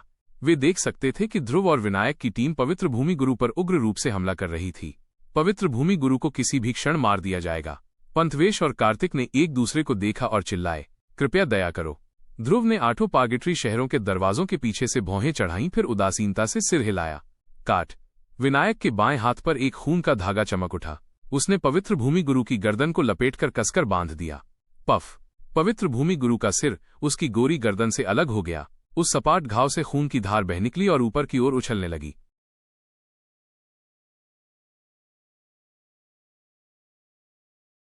भैरव, भारद्वाज, सिफान, लंकार और वेंदी ने आखिरकार अपनी मानसिक चुनौती को तोड़ दिया था। वे अंत में ध्रुव के पास पहुंचे। जैसे ही वे वहां पहुंचे, उन्होंने देखा कि पवित्र भूमि गुरु का सिर कटा हुआ था। उसकी गर्दन से अभी भी खून बह रहा था। ध्रुव ने अपना हाथ हिलाया, आत्मा संग्रह मोती को मुक्त किया। जब पवित्र भूमि गुरु का सिर नीचे गिरा तो उसने उसकी आत्मा को पकड़ लिया। पंथवेश, कार्तिक और बाकी लोग ये दृश्य देखकर हैरान रह गए। पवित्र भूमि गुरु मर चुका था। दिव्य महान भूमि में शुद्ध भूमि के सबसे बड़े स्वामी, शुद्ध भूमि के स्वामी का सिर काट दिया गया। जिसने भी ये देखा, सब दंग रह गए। वे बिना हिले डुले खड़े रहे, समझ नहीं पा रहे थे कि क्या करें। पवित्र भूमि गुरु की मौत उनके दिलों पर पड़े घूंसे की तरह थी। इस आघात की कल्पना करना भी मुश्किल था, पर यह हो चुका था। वे अपनी आंखों पर विश्वास किए बिना नहीं रह सके। अचानक सब लोग थम गए। पूरा इलाका, चाहे शहर के बाहर हो या अंदर, शांत था। ध्रुव शांत था, आत्मा संग्रह मोती को वापस ले रहा था। वो खुश था, उसके चेहरे पर मुस्कान थी। उसे अचानक याद आया कि पवित्र भूमि गुरु ने उसे डेड सॉल पर्वत श्रृंखला में कितना अपमानित किया था। उसने कहा था कि वो समुद्री भान के लायक नहीं है और वो उस तक कभी नहीं पहुंच पाएगा। ये सब इसलिए था क्योंकि पवित्र भूमि गुरु ध्रुव के सामने खड़ा बड़ा पहाड़ था, और आज ध्रुव ने इस बड़े पहाड़ को क्रूरता से नष्ट कर दिया था। तभी दूसरों ने भूत या आत्मा तलवार को चुपचाप तैरते देखा। उसमें अब कोई आध्यात्मिक क्यूई नहीं थी और वो एक साधारण हथियार में बदल गई थी। उसकी अजीब बुरी आभा गायब हो गई थी। ईश्वर मेघ कहाँ था? पवित्र भूमि गुरु भी मर चुका था। क्या वो बच पाएगा?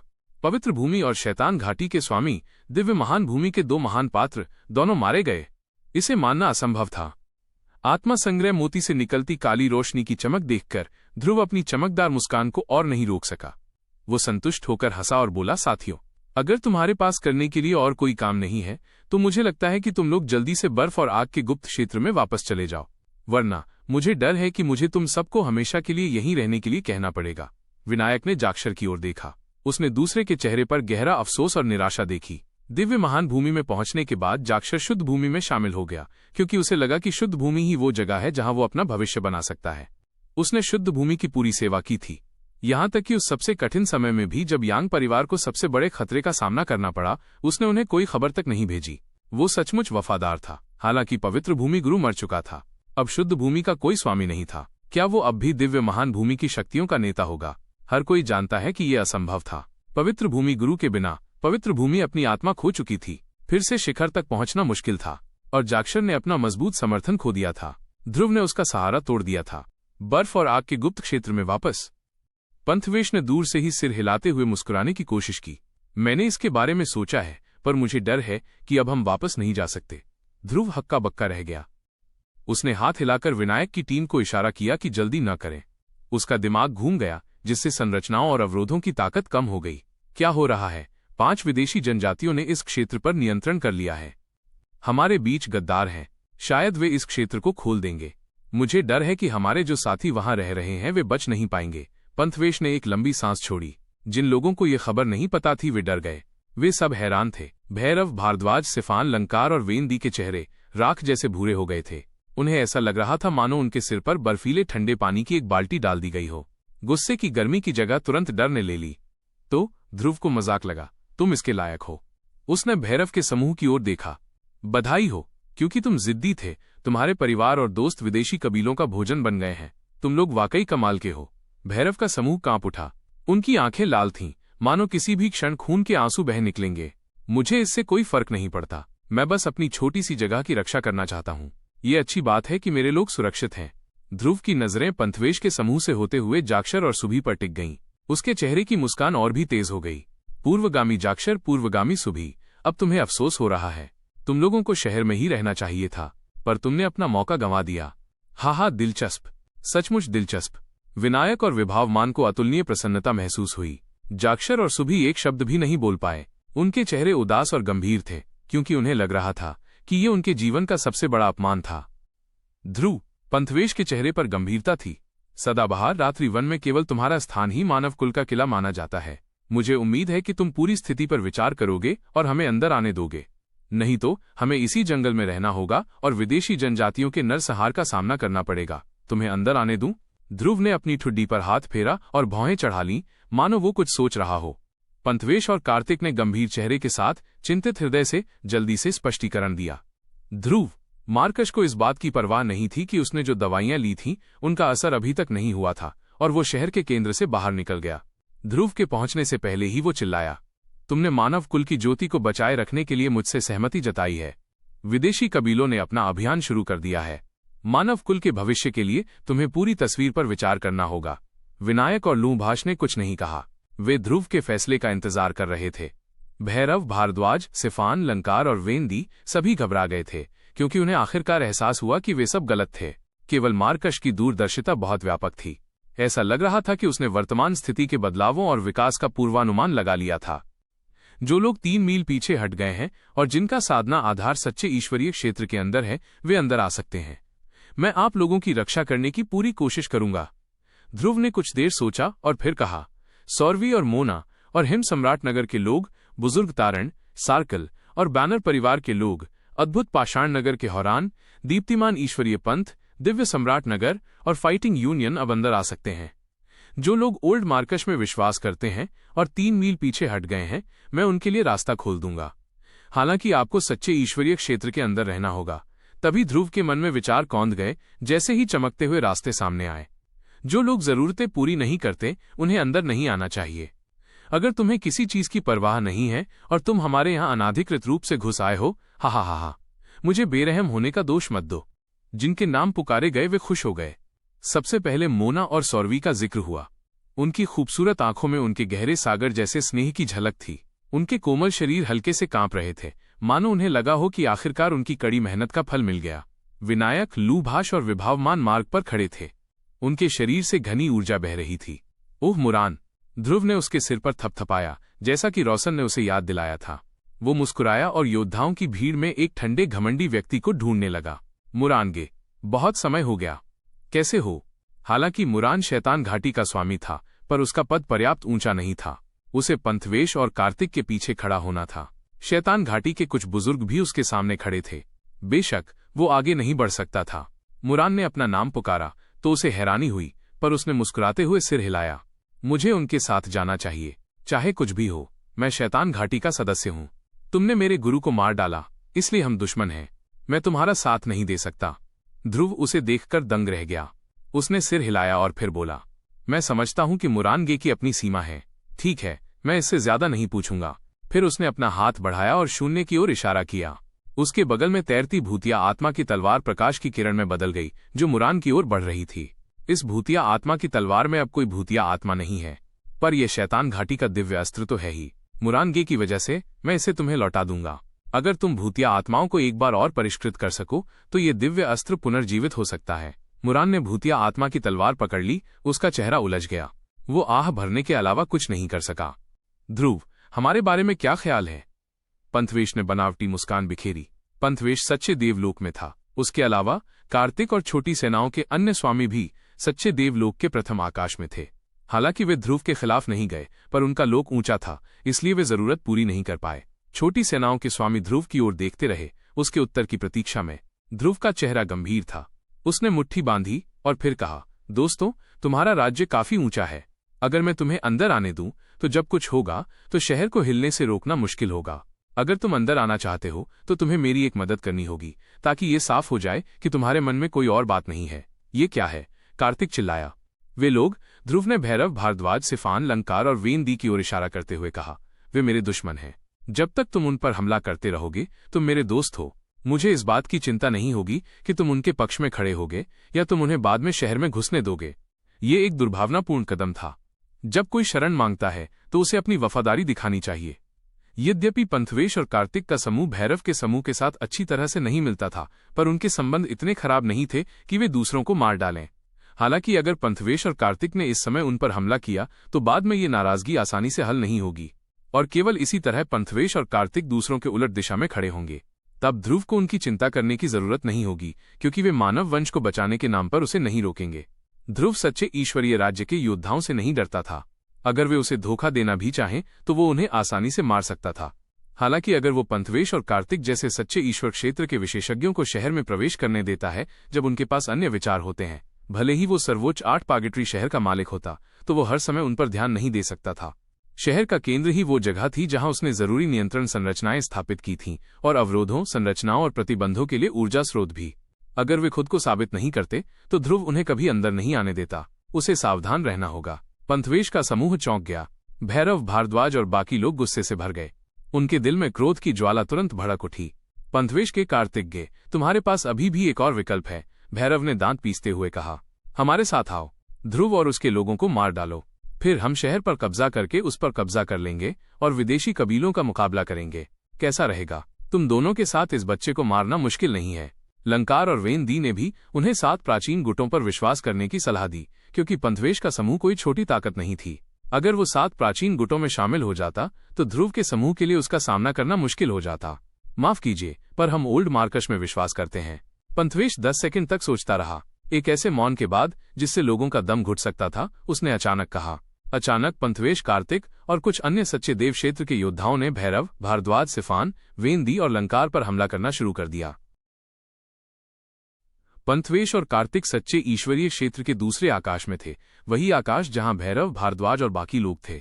छोटी सेनाओं के 4 अन्य स्वामी जो सच्चे ईश्वरीय क्षेत्र के पहले आकाश में थे, उनके साथ आ मिले। जैसे ही वे आगे बढ़े, भैरव की टीम को ठंड का एहसास हुआ, पर उनके अंदर क्रोध की ज्वाला जल रही थी। उन्हें विश्वासघात का एहसास हुआ। पंथवेश हर समय उनके साथ था, हालांकि वो उनकी मदद नहीं करता था। हालांकि उन्होंने कभी नहीं सोचा था कि पंथवेश और बाकी लोग उन पर हमला करने की हिम्मत कर सकते हैं।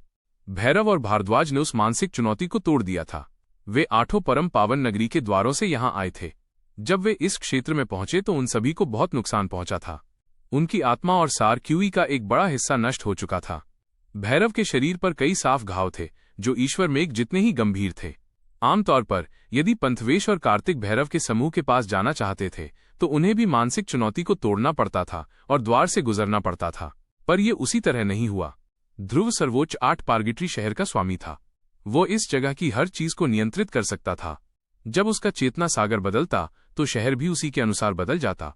जब पंथवेश और कार्तिक ने कार्रवाई की तो ध्रुव के चेहरे पर बस एक मुस्कान आ गई।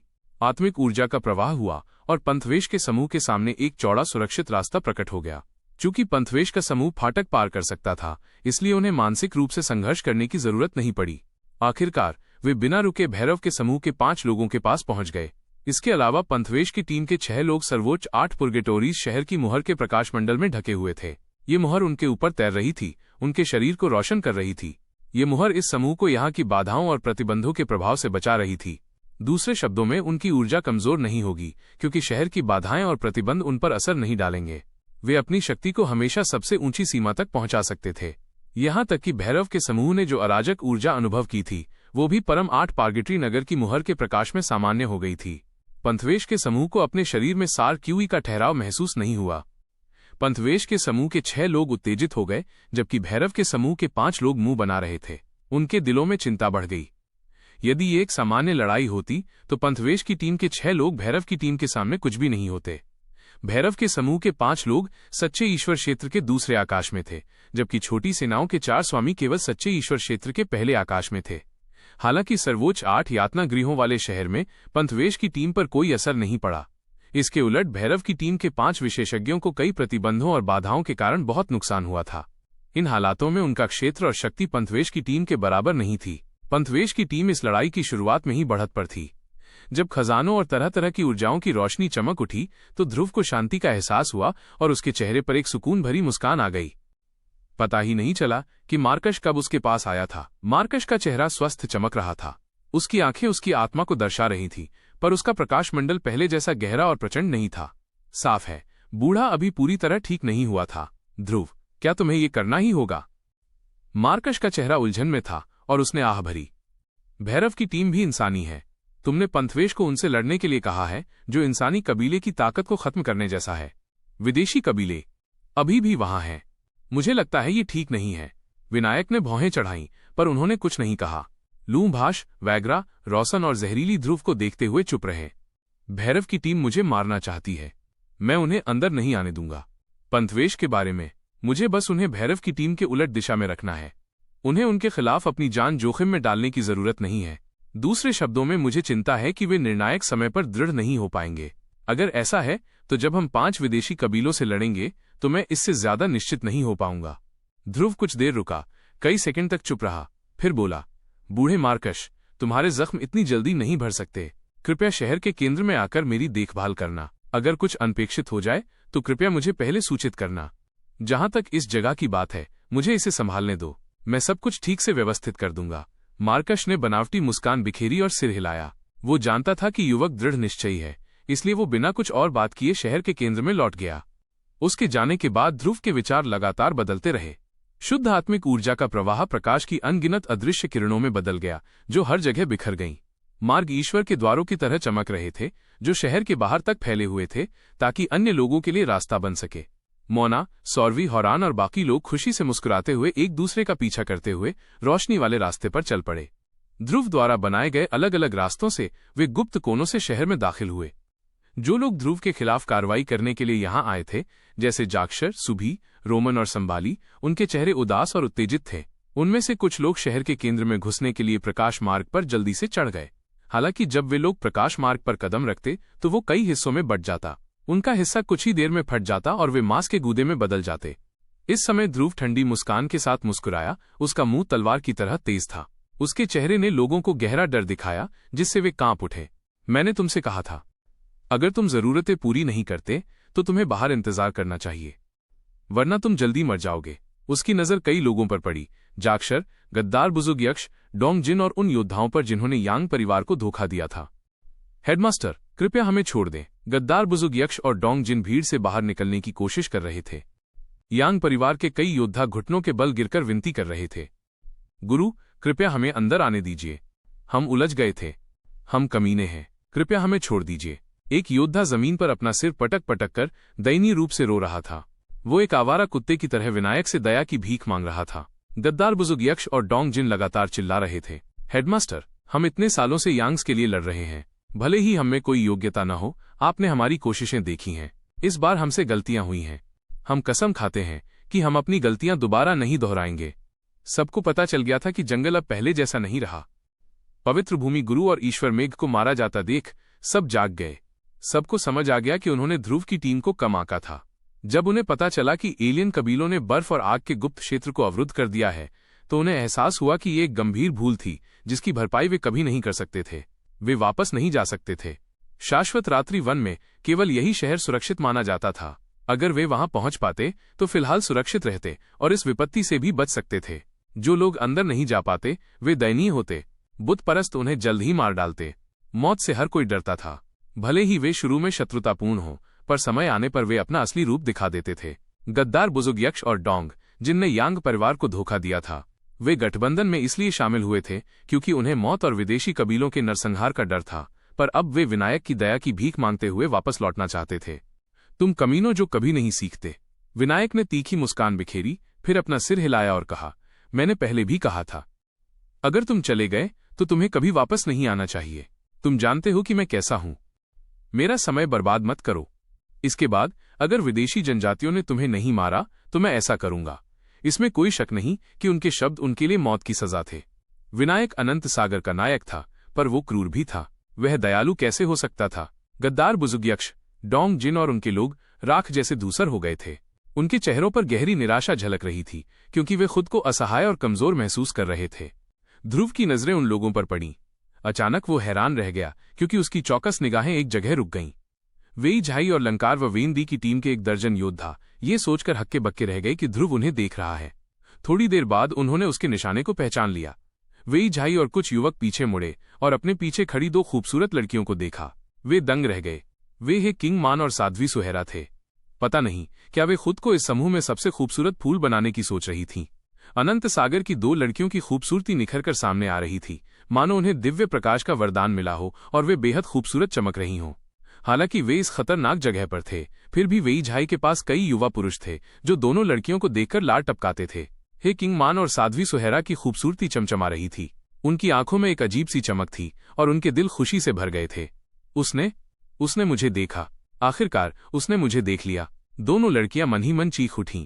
तुम दोनों यहां आओ। ध्रुव थोड़ी देर के लिए आश्चर्यचकित हुआ, फिर उसने उनकी ओर सिर हिलाया।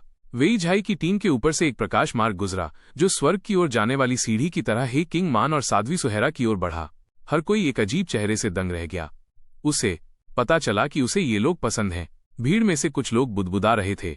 कई लड़कियां जो खुद को खूबसूरत समझती थीं, खुश हो गईं। उन्होंने जल्दी से अपने खूबसूरत शरीर को दिखाते हुए ध्रुव की तरफ हाथ हिलाया। हमें अंदर आने दो। हम अपने शरीर से बदला लेंगे। जब तक तुम हमें अंदर आने दो, तुम जो चाहो कर सकती हो। वे कुछ मासूम किशोर, युवतियां और परिपक्व महिलाएं थीं। वे हाथ हिलाकर उसे मोहक नजरों से देख रही थीं। ऐसा लग रहा था कि अगर ध्रुव की नजर उन पर पड़ गई तो ये उनके लिए इस दुखद क्षेत्र से छुटकारा पाने और जीवित रहने का अधिकार हासिल करने का सबसे बड़ा मौका होगा। कुछ ही देर में हर जगह फूल खिल गए। उनकी मनमोहक आवाजें लगातार गूंजने लगीं। युद्ध का मैदान अचानक किसी सौंदर्य प्रतियोगिता के मंच में बदल गया। माहौल सभी ने ध्रुव को गलत समझा। ध्रुव को जानने वाले लोगों ने उसके और हिम सम्राट नगर के 4 हिम पुष्पों के बीच के अस्पष्ट रिश्ते के बारे में भी सुना था। इस घटना के बाद उन्हें लगा कि ध्रुव कामुक है। कुछ ही देर में सुंदरियां उत्तेजित हो गईं। वहां अलग अलग अंदाज वाली कई लड़कियां थीं, पर सभी बेहद खूबसूरत थीं। उन्होंने अपनी आकर्षक बनावट दिखानी शुरू कर दी। कुछ ने अपनी भौहें खींचनी शुरू कर दी, कुछ ने अपनी भरी हुई छाती को बांधने वाली बेल्ट ढीली कर दी, कुछ ने अपनी प्यारी सी मुस्कान दिखाई तो कुछ ने कपड़ों की परतें उतारकर अपने मनमोहक शरीर को उजागर करना शुरू कर दिया। वहां सैकड़ों खूबसूरत महिलाएं थीं जिनके अलग अलग आकर्षक लक्षण थे और जो अपनी सबसे प्रमुख विशेषताओं को प्रदर्शित करते हुए ध्रुव की ओर ऐसे देख रही थीं मानो उन्हें इस बात से नफरत हो कि ध्रुव ने उनकी ओर हाथ नहीं हिलाया। मुझे चुनो, मुझे देखो, मैं हमारे शहर की सबसे खूबसूरत महिला हूं। मुझे चुनो, मैं कुंवारी हूं, मैं पूरी तरह से साफ हूं, मैं कई तकनीकें जानता हूं। मुझे यकीन है कि मैं आपको वो आनंद दे सकता हूं जिससे आप बाकी सब कुछ भूल जाएंगे। उसे मत चुनो, वो बहुत बदचलन है, वो कई मर्दों के साथ सो चुकी है। मुझे चुनो, मैं कुंवारी हूं।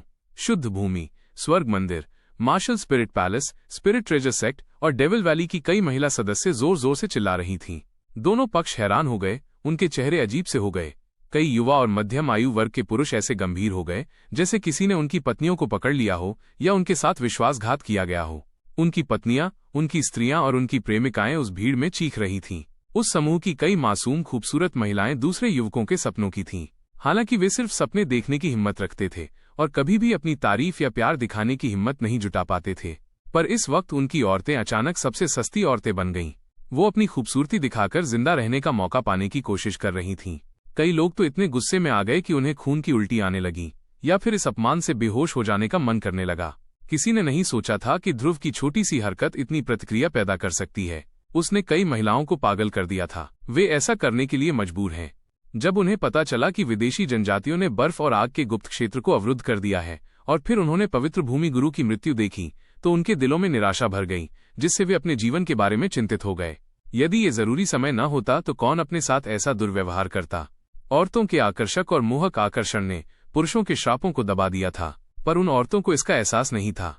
उनकी खूबसूरत आंखें अब भी ध्रुव को घूर रही थीं और वे अपने सबसे प्रमुख कामुक चेहरे को उजागर करने की कोशिश कर रही थीं। उन्हें इस बात से नफरत थी कि वे उसकी गोद में कूदकर उसे पीठ के बल लिटा नहीं सकती थीं। उन महिलाओं को ये समझ में आ गया कि जब तक वे शहर के केंद्र तक पहुंच सकेंगी तब तक वे जीवित रह सकेंगी। जिंदा रहने के लिए कभी कभी लोगों को अपनी नैतिकता और अहंकार को ताक पर रखना पड़ता था। जीने का मौका पाने के लिए सब कुछ सस्ता होता था। मैं तुम्हें बहुत खुशी दे सकता हूँ, कृपया मुझे चुन लो, मैं तुमसे विनती करता हूँ। मैं सब कुछ कर सकता हूँ, कोई भी पद जो तुम चाहो, मुझे चुन लो प्लीज। मैं और मेरी बहन तुम्हारी सेवा करेंगे। हम अभी भी कुंवारी हैं। तुम मर्दों को यही पसंद है ना? मैं और मेरी बेटी आपकी सेवा करेंगी। जब तक आप सिर हिलाएंगे हम आपकी दासियां रहेंगी। मैं अभी 40 साल की हूँ। देखो, मैं बूढ़ी नहीं हूँ। मेरी त्वचा चिकनी और गोरी है। मेरा शरीर तो देखो, काफी अच्छा है ना? भीड़ अभी भी चीख पुकार मचा रही थी। कई औरतें खुद को और अपने शरीर को दिखाते हुए दूसरों को नीचा दिखाने की कोशिश कर रही थीं। शहर के बाहर लोग उन महिलाओं के उत्साह को देखकर भयभीत हो गए, जिसमें ध्रुव भी शामिल है। उन सुंदरियों को देखकर उन्हें अपनी स्वीकृति पाने के लिए अपने शरीर को दिखाने की कोशिश करते देखकर ध्रुव को अजीब सा महसूस हुआ। लोगों ने सुना था कि एक राजा के महल में लगभग 3000 सुंदरियां थीं। अगर ध्रुव चाहे तो उसे बस सिर हिलाना या हाथ हिलाना होता था और वे असाधारण कामुक महिलाएं बड़ी प्रशंसा से उसके पास आ जाती थीं। उसे जीवन भर अपनी यौन जीवन की चिंता नहीं करनी पड़ती थी। वे सभी महिलाएं आकर्षक थीं। उन्होंने मार्शल आर्ट का अभ्यास किया था, पर उनके शरीर शानदार थे। उनमें जबरदस्त सहन शक्ति और चिकनी गोरी त्वचा थी। वे सर्वश्रेष्ठ में सर्वश्रेष्ठ थीं। वे लोग उसके अपने होंगे।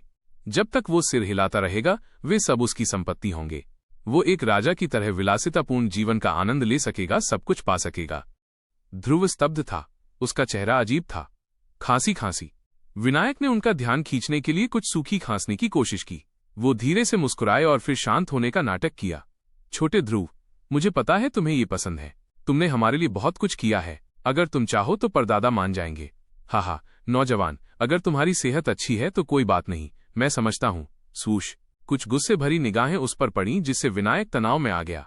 उसके चेहरे की मुस्कान अजीब हो गई। वे शहर के रोशन, जहरीली, महाभाव और मुरान थे। वे उसे ऐसे देख रहे थे मानो उसे मार डालना चाहते हो। तुम बूढ़ी हो गई हो, फिर भी तुम्हें शर्म नहीं आती, है ना? जहरीली ने धीरे से शाप दिया। उसकी खूबसूरत आंखें बर्फ की तरह ठंडी थीं। बेशर्म, रोशन चिल्लाई। उसने चुपचाप IZ तकनीक का सहारा लिया क्योंकि वो विनायक पर हमला करना चाहती थी। विनायक शर्मिंदा होकर बात बदलने की कोशिश कर रहा था।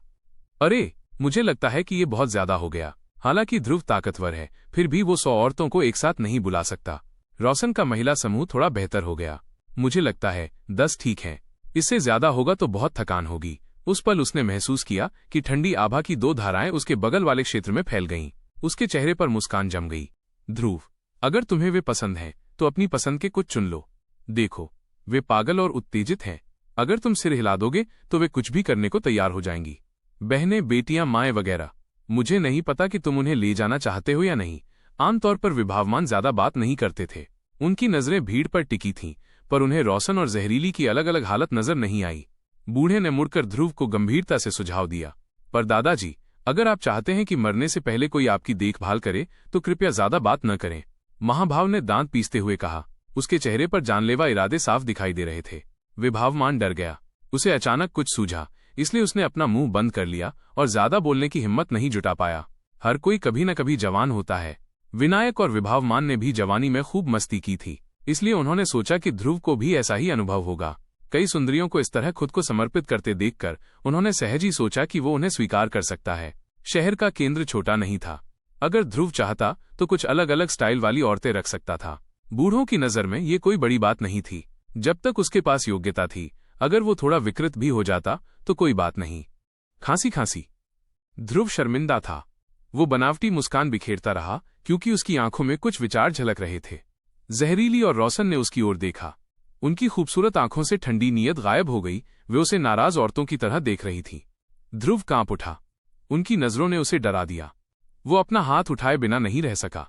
मेरे मन में कुछ और विचार नहीं है। लगता है तुम उन 2 छोटी बच्चियों को जानती हो। हम उन्हें स्वीकार कर सकते हैं, पर हम तुम्हें बाकियों के साथ खिलवाड़ नहीं करने देंगे। जहरीली ने उदास आंखों से धीमी आवाज में गिड़गिड़ाते हुए कहा, हम चारों तुम्हारे साथ रहे हैं। क्या हम तुम्हारे लिए काफी नहीं हैं? मैं तुम्हें बाकियों के साथ नहीं रहने दूंगी, वरना मुझे यकीन है कि तुम ठीक से नहीं रह पाओगी। रोशन शर्मा गई। उसकी आंखें नम थीं और वो शर्माकर झुक गईं। वो कभी भी ये नहीं कह सकी कि जहरीली ने क्या कहा था, हालांकि उसके विचार भी वही थे। मेरा ये मतलब नहीं था। ज्यादा मत सोचो। धिक्कार है। उन 2 बिगड़ैल बुजुर्गों ने तुम लोगों को बहुत ज्यादा सोचने पर मजबूर कर दिया। ध्रुव गंभीर था, मानो उसका चेहरा किसी पवित्रता का दिखावा कर रहा हो। औरतें मेरा मकसद नहीं है। थोड़ी देर मौज मस्ती करना ठीक है, पर मैं अपने दिल को सच्चे प्यार से छूने नहीं दूंगा। क्या कहा तुमने? रोशन ने अचानक अपना चेहरा ऊपर उठाया। उसके सफेद दांत भींचे हुए थे और आंखें तलवार जैसी तेज थीं। इसे दोबारा दोहराने की हिम्मत मत करना। नहीं नहीं नहीं, मेरा वो मतलब नहीं था। इसमें तुम लोग शामिल नहीं हो। हम दोनों ने मिलकर इस मुसीबत का सामना किया है। बेशक तुम लोग अलग हो। ध्रुव को ठंड लग रही थी और उसने अपनी बात पर ध्यान न देने के लिए खुद को कोसा। उसने जल्दी से समझाया। रोशन और जहरीली संतुष्ट महसूस कर रहे थे। उनके दिलों में मिठास थी और वे गहरे स्नेह से उस पर मुस्कुरा रहे थे। उन औरतों को अपना रास्ता ढूंढने दो। मुझे उनकी जरूरत नहीं है। ध्रुव ने रौब दिखाते हुए अपना हाथ हिलाया। सब लोग, भैरव की टीम को स्वर्ग पहुंचाने पर ध्यान दो। लापरवाही मत करो। जब वो बात कर ही रहा था, क्रिस्टल जानवर ने अपना मुंह खोला और मूल ब्रह्मांड वापसी वाले हंडे को अपने मुंह से पकड़ लिया। फिर वो आकाश में उड़ गया और उसके सामने रुक गया। उसने अपना हाथ बढ़ाया और मूल ब्रह्मांड में वापस लौटने वाला हंडा उड़कर उसकी हथेली में आ गिरा। वो चमकता हुआ उसके भंडारण वलय में गायब हो गया। Boom boom boom. मूल ब्रह्मांड में लौटता हुआ हंडा स्टोरेज रिंग के अंदर घुसते ही बड़बड़ाने लगा। वो किसी जंगली जानवर की तरह था जिसे ठीक से कैद नहीं किया गया था। वो किसी भी क्षण भाग सकता था। स्टोरेज रिंग से हिलती हुई ऊर्जा की एक लहर निकली। इसने ध्रुव की आत्मा को थोड़ा हिला दिया, जिससे उसकी चेतना का सागर उमड़ पड़ा। मूल ब्रह्मांड में लौटने वाला कड़ाही शुद्ध भूमि का दिव्य अस्त्र था। हालांकि इसने अपने स्वामी को खो दिया था, पर इस दिव्य अस्त्र ने पहले ही बुद्धि प्राप्त कर ली थी। भंडारण वलय अनिच्छा से इसे रोकने का प्रयास कर रहा था। ध्रुव का रंग बदल गया। उसने मूल ब्रह्मांड वापसी कड़ाही निकाली और उसे रक्त शिरा वलय में डाल दिया। मूल ब्रह्मांड में लौटने वाला कड़ाही एक दिव्य उपकरण था जिसमें बुद्धि थी, इसलिए वो संघर्ष करना जानता था।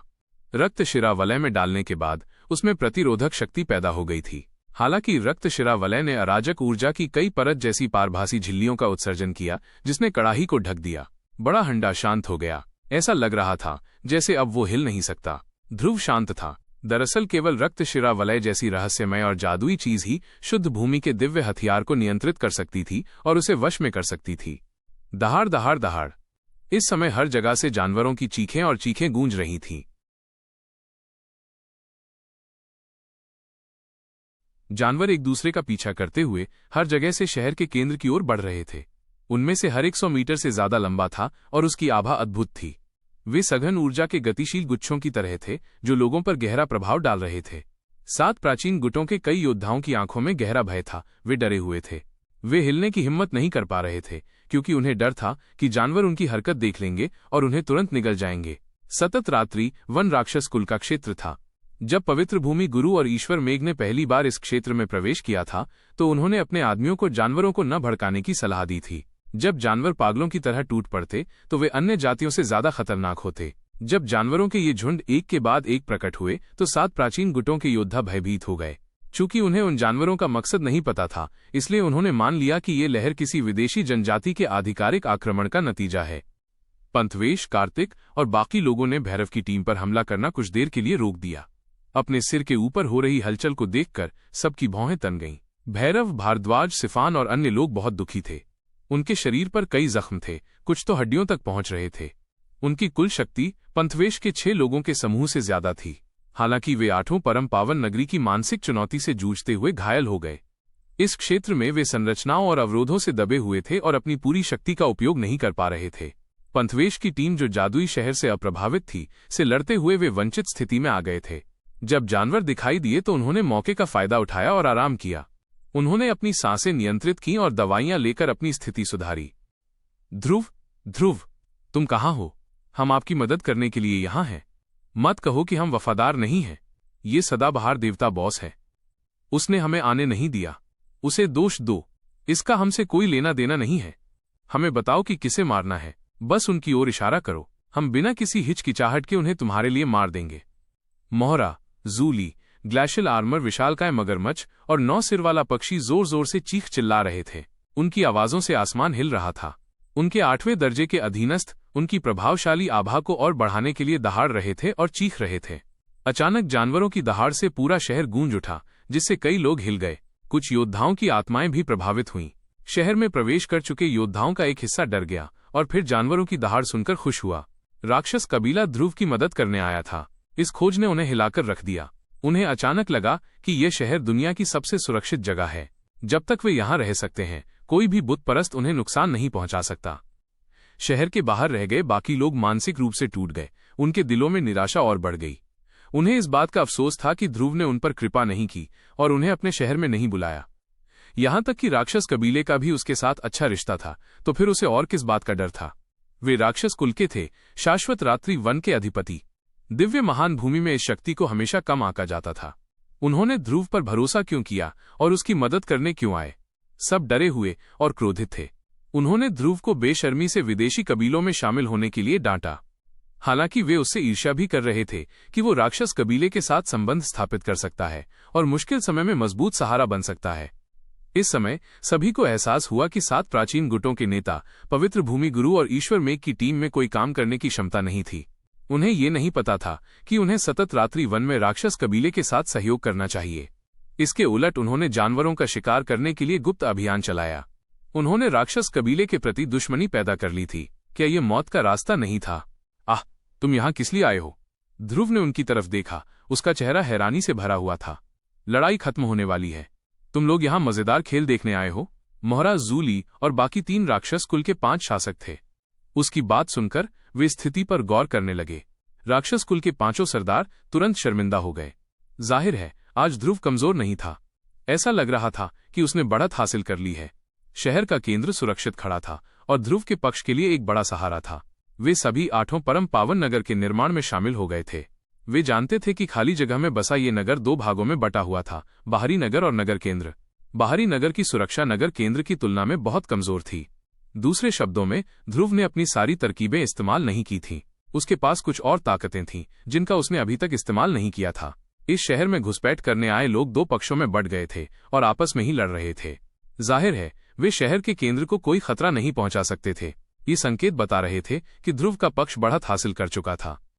ये चांदी के पंखों वाला स्काईवुल्फ अपने भूरे फर को बेढंगेपन से खुजला रहा था। वो इतना शर्मिंदा था कि गुस्से से फूट पड़ा और गरजते हुए मोहरा की तरफ आंखें घुमाने लगा। मैंने तुमसे कहा था ना, ध्रुव के पेट में बुरे इरादे भरे हैं। वो कैसे विरोध नहीं कर पाया? क्या मैंने तुमसे नहीं कहा था कि उसकी इतनी चिंता मत करो? तुम मेरी गांड जल्दी करो। हम कुछ नहीं कर सकते। अगर तुमने मेरी बात मानकर थोड़ी देर इंतजार किया होता जब तक कि दूसरी नस्लें यहां ना आ जाएं, तो उसे हमारी सबसे अच्छी क्षमता का पता चल जाता। अरे मूर्खों, हम यहां गलत समय पर आ गए। वो हमारी कद्र नहीं करता। मोहरा और जूली को डांट पड़ी। वे शर्मिंदा और डरे हुए थे। उनकी हिम्मत नहीं हुई कि वे पलटकर जवाब दें, क्योंकि उन्हें मन ही मन अपने किए पर पछतावा हो रहा था और वे सोच रहे थे कि कहीं वे जल्दी तो नहीं आ गए। वहां खड़े लोग दंग रह गए। खासकर 7 प्राचीन गुटों के लोगों को लगा कि उनकी सुनने की क्षमता में समस्या आ सकती है। राक्षस कबीला इतना आसान साथी कब से बन गया? क्या उन 4 पैरों वाले मूर्खों को आते ही लड़ाई शुरू नहीं कर देनी चाहिए? क्या उन्हें किसी के उकसाने पर भड़क कर दहाड़ना नहीं चाहिए? क्या वे मजाक करना या शर्मिंदा होना जानते थे? क्या मानव कुल और राक्षस कुल इस तरह सद्भाव से रह सकते हैं? भले ही वे मूर्ख थे, पर ध्रुव और राक्षस कबीले के शासकों के बीच बातचीत से वे देख सकते थे कि उनके बीच वास्तव में अच्छी दोस्ती थी, इतनी कि वे एक दूसरे का मजाक उड़ा सकते थे और चिढ़ा सकते थे। हालांकि दिव्य महान भूमि में राक्षस कुल और मानव कुल आग और पानी की तरह नहीं थे, फिर भी उनके बीच एक अलग और लगातार लड़ाई होती थी। मनुष्य जोखिम उठाकर राक्षस कुल के क्षेत्र में घुसपैठ करते थे। वे जानवरों से लाभ प्राप्त करते थे या जानवर उन्हें निगल जाते थे। दोनों कुलों ने कभी एक साथ बैठकर सद्भाव से बात नहीं की थी। वे एक दूसरे के साथ बराबर का व्यवहार नहीं करते थे, पर ध्रुव ने ये कठिन काम पूरा कर लिया था। उसने राक्षस वंश के साथ दोस्ती कर ली थी और सचमुच उनका साथी बन गया था। उनके बीच कोई नाराजगी नहीं थी और वे एक दूसरे को चिढ़ा भी सकते थे, जिससे कई लोगों के विचार बदल गए। वो कोई साधारण इंसान तो नहीं है। वो राक्षस कुल के साथ बहुत अच्छी तरह घुल मिल सकता है। पता नहीं वो ऐसा कैसे कर सकता है। शैतान घाटी के मुरान ने अजीब तरह से मुस्कुराते हुए अपना सिर हिलाया। वो वाकई खतरनाक है। कोई आश्चर्य नहीं कि जब 5 सेनाएं उस पर हमला कर रही थीं, तब भी वो शांत कैसे रह सका। उसके पास चालाक चालें जरूर हैं। शायद उसका फैसला सही है। ओल्ड मार्कश सही है। हवा का रुख बदल गया है। ये भविष्य में विकास की दिशा है। अन्य कबीले भी इस जमीन पर सद्भाव से रह सकते हैं और अपना अस्तित्व बचा सकते हैं। यही भविष्य है। ओल्ड मार्कश सचमुच हमारे मानव कुल के ऋषि हैं। हमें उनकी बात माननी चाहिए थी। हाय, हम गलत थे। हाँ, पवित्र भूमि गुरु की टीम गलत थी। समय बहुत बदल गया है, पर वे बहुत ज्यादा रूढ़िवादी थे। चूंकि वे बदलना नहीं चाहते, इसलिए उन्हें जल्द ही निकाल दिया जाएगा। 7 प्राचीन गुटों के समूह में अलग अलग आवाजें उठीं। ध्रुव और राक्षस वंश को बिना किसी बाधा के हाथ मिलाते देख उन्हें पूरी स्थिति में आए बदलाव का एहसास हुआ। आखिरकार वे जाग गए। शहर के केंद्र में महाभाव, माधवी, हे किंगमान, तांग युआन नान और अन्य लोग आश्चर्य से आकाश की ओर देख रहे थे। वे ध्रुव की तारीफ और सम्मान कर रहे थे। इसके अलावा उन्हें उस पर गर्व भी हो रहा था। कितनी असाधारण प्रतिभा। गृह युद्ध में 7 प्राचीन गुटों से लगभग अकेले ही जूझ रहा था। वो राक्षस वंश से भी सक्रिय रूप से मदद मांग सकता था और उनके पास एक दूसरे को चिढ़ाने का भी समय था। इन सब से पता चलता था कि उसने पूरी स्थिति पर नियंत्रण कर लिया था। उसकी योजना से कोई भी चीज बच नहीं पाई थी। वर्तमान अराजक स्थिति में ऐसे व्यापक दृष्टिकोण वाले प्रतिभाशाली नेता का अनुसरण करना उनके लिए सबसे बड़ी खुशी थी। मैंने तुमसे कहा था, जब वो अनंत सागर में था तो वो शक्तिशाली योद्धाओं को अपने हाथ में खिलौने की तरह छेड़ सकता था। दिव्य महान भूमि पर आने पर भी यही हुआ। ये आदमी हमेशा चमत्कार करता है। लोग केवल उसकी योजना के अनुसार ही कार्य कर सकते हैं। बाकी लोग उसकी पटकथा में छोटी भूमिकाएं निभाएंगे या फिर केवल बलिदान भी होंगे। हौरान जी म्यू और सुशानी से बात करते समय तांग युआन नान ने अपना सिर हिलाते हुए अजीब तरह से मुस्कुराया। ये सुनकर सभी ने सहमति में सिर हिलाया। जब चमत्कार लगातार होते रहते हैं तो वे चमत्कार नहीं रह जाते, बल्कि बस एक तथ्य बन जाते हैं। ध्रुव ने मानो ये साबित कर दिया कि ये सब कोई चमत्कार नहीं था। इसे बस उसकी विशिष्ट आभा से जुड़ी एक चीज माना जा सकता था। ठीक है, शोर मत मचाओ। मैं मजाक कर रहा था। मुझे खुशी है कि तुम लोग यहाँ आ गए, चाहे जल्दी आए या देर से। राक्षस कबीले के 5 मूर्खों को आपस में झगड़ते देखकर ध्रुव अधीर होकर चिल्लाया। लड़ाई अभी खत्म नहीं हुई है। तुम बिल्कुल सही समय पर आए हो। हम थोड़ी तेजी से आगे बढ़ सकते हैं। मोहरा और जूली की आंखें चमक उठीं। उन्होंने अपना लाल मुंह खोला और उत्साह से पूछा, किससे लड़ें? ध्रुव ने अपना हाथ ऊपर उठाया और भैरव के समूह की ओर इशारा किया। उन्हें मार डालो। हमें जल्दी तैयारी करनी होगी। 5 विदेशी कबीलों के बारे में सोचकर ही मेरा सिरदर्द बढ़ गया है। कोई बात नहीं, हम आ गए। हाँ, मुझे चिंता थी कि हमारे पास खाने के लिए मांस नहीं होगा। ये 5 स्वादिष्ट लग रहे हैं। मुझे ये पसंद है। हाँ, जूली ने आसमान की ओर मुंह करके दहाड़ा। एक घनी क्रूर जानलेवा आभा सीधे आसमान में फैल गई। जैसे ही वो सोने के पहाड़ की तरह आकाश से नीचे उतरा, उसका ज्वलंत फर फड़फड़ा उठा और भैरव के समूह के 5 लोगों पर सख्ती से हमला किया। मोहरा ग्लेशियल आर्मर, विशाल मगरमच्छ, चांदी के पंखों वाला आकाशीय भेड़िया और 9 सिर वाला पक्षी भी झुंड में आ गए। शहर की संरचनाओं और अवरोधों से उन पर कोई असर नहीं पड़ा। वे बुलडोजर जैसे अपने असली राक्षसी रूप से सब कुछ गिरा रहे थे। वे राक्षस कबीले का क्रूर चेहरा दिखा रहे थे। पंथवेश और कार्तिक ने एक दूसरे को देखा, फिर सहज रूप से चकमा दे दिया, रुकने की हिम्मत नहीं जुटा पाए। दौड़ना। लंकार के झुर्रियों भरे चेहरे की उदासी गायब हो गई। वो भारी आवाज में चिल्लाई, एक धूसर रोशनी में बदल गई और भागने की कोशिश करने लगी। उसे भागते देख वेंदी का चेहरा पीला पड़ गया। उसने तुरंत एस्केप टेक्निक का इस्तेमाल किया और तालाब में कूदती मछली की तरह भाग निकला। कुछ ही देर में वो गायब हो गया।